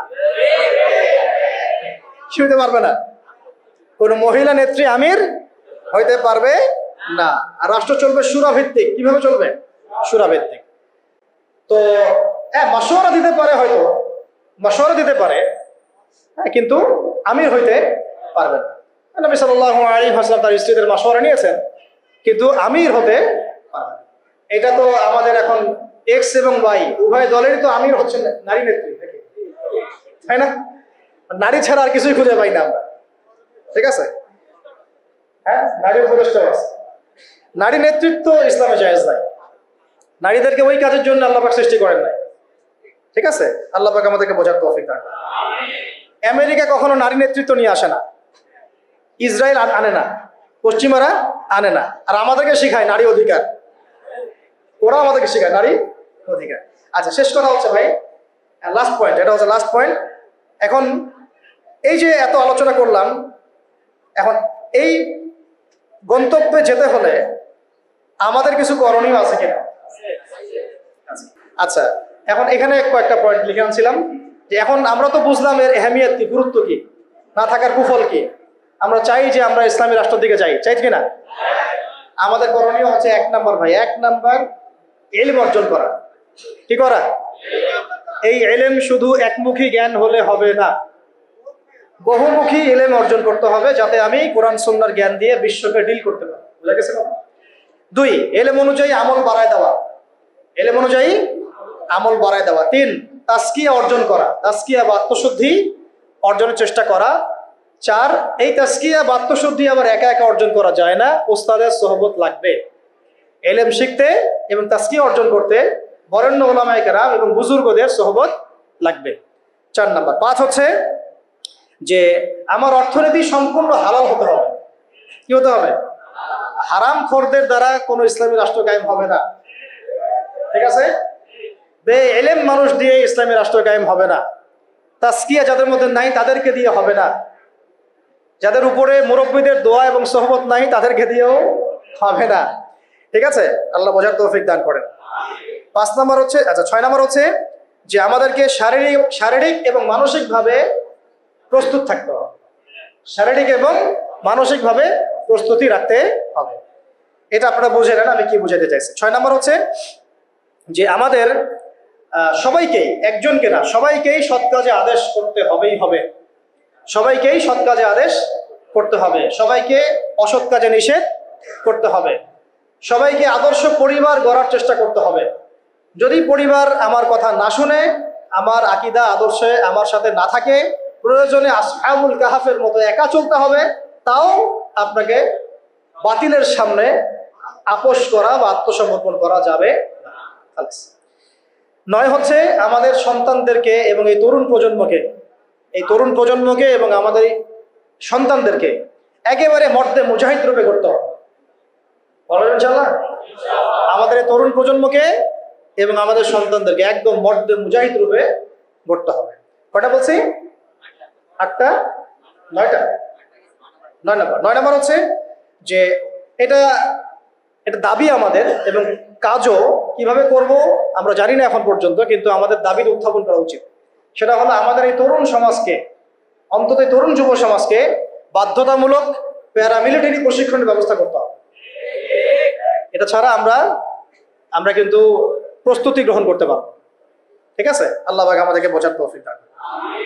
তারপরে প্রত্যেকটা ডিপার্টমেন্ট থেকে ভারতীয় সমস্ত দালালদেরকে দূর করতে হবে, এবং যত বিজাতীয় দালাল আমাদের দেশে আছে, যারা বাংলাদেশকে আমেরিকা বানাইতে চায়, বাংলাদেশকে ভারত বানাইতে চায়, হ্যাঁ, বাংলাদেশকে নিয়ে ষড়যন্ত্র করে, এরা যে বা যারাই হোক, এদেরকে কোনো স্থান দেওয়া যাবে না। ঠিক আছে? 10 নম্বর হচ্ছে যে সবসময় আল্লাহ রাব্বুল আলামিনের পথে নিজের জান, মাল, সময়, শ্রমকে বিলায় দেওয়ার মানসিকতা রাখতে হবে। যে কোনো অবস্থায় আমার জান, আমার মাল, আমার শ্রম, আমার কি সময়, এগুলোকে আল্লাহর রাস্তায় ঢেলে দেওয়ার মানসিকতা থাকতে হবে। এরপরে অবশ্যই থাকতে হবে যে ওলামায়ে কেরামদের সাথে নিসবত রাখা, এবং ওলামায়ে কেরামদের যে জামাআহ, এই জামায়াতের সাথে থাকা, একাকী জীবনযাপন না করা, ওলামায়ে কেরামের জামায়াতের সাথে থাকা এবং তাদের হাতকে শক্তিশালী করার চেষ্টা করা। ঠিক আছে? তারপরে আরো জরুরি হচ্ছে যে আমাদের প্রত্যেকটা ডিপার্টমেন্টের ভাইদেরকে দাওয়াত দিতে হবে। শুধু আমাদের মধ্যে দাওয়াতটা রাখলে হবে না, আমাদের পলিটিশিয়ান, বিত্তশালী, হ্যাঁ, আমাদের প্রশাসন, আমাদের ফোর্সগুলা, আমাদের সরকার, সবার মধ্যে দাওয়াতটাকে প্রচার করতে হবে। ঠিক আছে? কয়টা বলছি? লিখতে থাকো। কয়টা হচ্ছে? 12টা? 11টা? 12টা হচ্ছে যে ইসলাম বিরোধী যত মতবাদগুলো আছে, এই সমস্ত মতবাদগুলোকে চিহ্নিত করতে হবে, এগুলো থেকে দূরে থাকতে হবে। বুঝে গেছে? ইসলাম বিরোধী যত মতবাদ আছে, সমস্ত মতবাদ চিহ্নিত করা আগে। যেমন বললাম ডেমোক্রেসি, সোকল ডেমোক্রেসি, সোকল কমিউনিজম, সোকল এই সেকুলারিজম, এগুলো ফাইন্ড আউট করতে হবে, করে দূরে থাকা ঠিক করতে হবে। তারপরে হচ্ছে কত? 13, সাহাবাওয়ালা জীবন যাপন করতে হবে। সাহাবাওয়ালা জীবনযাপন, সাহাবাওয়ালা জিন্দেগি, দুনিয়ার পূজা ত্যাগ করতে হবে, দুনিয়ার পূজা ত্যাগ করতে হবে, সাহাবাদের মতো জিন্দেগি যাপন করতে হবে। ঠিক আছে? 14 হচ্ছে অল্পে তুষ্ট থাকতে হবে, অল্পে তুষ্ট থাকতে হবে, দুনিয়ার নেশায় ডুবে যাওয়া যাবে না। 15 হচ্ছে বিয়ে শাদী দ্রুত করে ফেলতে হবে। কারণ আছে, কারণ হচ্ছে এটা আপনাকে অস্থিরতা থেকে স্থিরতা দেবে। ঠিক আছে? স্থির থাকলে আপনি অনেক কাজ করতে পারবেন, অস্থির থাকলে কোনো কাজ করতে পারবেন না। 16 নম্বর সন্তানদের কথা বলেছি, মানুষ করার কথা, হ্যাঁ, এটা তো বলেছি। আচ্ছা, 16 নম্বর হচ্ছে যে আমাদের মধ্যে আর কোনো বিভাজন তৈরি করা যাবে না, বরং আমাদের মধ্যে ইখতিলাফি বিষয়গুলোকে বাদ দিয়ে সবাই মিলে একটা ঐক্যবদ্ধ শক্তি গঠন করার চেষ্টা করতে হবে। ঠিক আছে? এটা খুব জরুরি জিনিস, সবাই মিলে একটা জাতীয় ঐক্য গঠনের চেষ্টা করতে হবে। তারপরে 17 হচ্ছে খুব জরুরি একটা পয়েন্ট, নবী সাল্লাল্লাহু আলাইহি ওয়াসাল্লামের সিরাতুন নবী সাল্লাল্লাহু আলাইহি ওয়াসাল্লামকে বাধ্যতামূলকভাবে শিখতে হবে। সিরাতের আদলেই তো আপনাকে রাষ্ট্র গঠন করতে হবে। এর পাশাপাশি হচ্ছে যে আমাদের যে প্রতিভাগুলো আল্লাহ পাক আমাদেরকে দিয়েছেন, এই প্রতিভাগুলোকে কাজে লাগায় প্রত্যেকটা জেলায় জেলায়, থানায় থানায়, ইউনিয়নে, এলাকায়, মহল্লায় একটা সাংগঠনিক রূপ আমাদেরকে দিতে হবে। যেতে পারছি? এবং এটাকে একটা চেইন অফ কমান্ডের আন্ডারে নিয়ে আসতে হবে, যাতে করে আমরা একটা ঐক্যবদ্ধ জাতীয় শক্তি হতে পারি। আল্লাহ পাক আমাদেরকে বোঝার তৌফিক দান করুন। আর 19 হচ্ছে সামনের দিনগুলোর দিকে ভালো করে দৃষ্টি রাখা, খুব বিচক্ষণতার সাথে সামনে কি হচ্ছে এটার একটা খুব ক্লোজ একটা আইস আমাদের সবাই রাখতে হবে। একটা বুঝাতে যাচ্ছি যে খুব দূরদর্শিতা সম্পন্ন একটা দৃষ্টি আমাদের রাখতে হবে, সামনের দিনগুলো কেমন হচ্ছে, কি হচ্ছে, এবং যখন যেভাবে পদক্ষেপ নেওয়া প্রয়োজন ওলামায়ে কেরামের সাথে মাশওয়ারা করে সেইভাবে পদক্ষেপ নিতে হবে। 20 নম্বর হচ্ছে কোনো অবস্থাতেই এই জালেম ফাসেক, এই মোরতাদ, এই মানে ভারতীয় দালালদেরকে কোনো অবস্থাতেই আবার সুযোগ সৃষ্টি করতে দেয়া যাবে না। যদি তারা সুযোগ সৃষ্টি করতে পারে তাহলে না থাকবে আপনার দেহ আর না থাকবে আপনার মোরতাদ। মনে রাখেন। সবশেষ কথা হচ্ছে যে আগামীতে যখন আমাদের ইসলামী রাষ্ট্র গঠনের কোনো সুযোগ আসবে বা কোনো অকেশন আসবে বা কোনো আমাদের অকারেন্স তৈরি হবে, তখন যেন আমরা পিছুপা না হই, বরং ওলামায়ে কেরামদের সাথে থেকে ঐক্যবদ্ধ থেকে আমরা সাহসিকতার পরিচয় দিয়ে ইসলামকে মসজিদ থেকে নিয়ে পার্লামেন্ট পর্যন্ত নিয়ে যেতে পারি। তারপরে আরো অনেক কাজ থাকবে, ওই কাজগুলো নিয়ে আমরা পরে কথা বলবো। আগে আপাতত আমরা মদিনা রাষ্ট্রের আদলে এই রাষ্ট্রটাকে আগে কায়েম করার চেষ্টা করি। এরপর রাষ্ট্র যদি আমরা পেয়ে যাই তখন আমরা কি করব, কিভাবে চলবো, আমাদের পলিসিগুলো কেমন হবে, সেটা নিয়ে আমরা আস্তে আস্তে পরে কথা বলবো।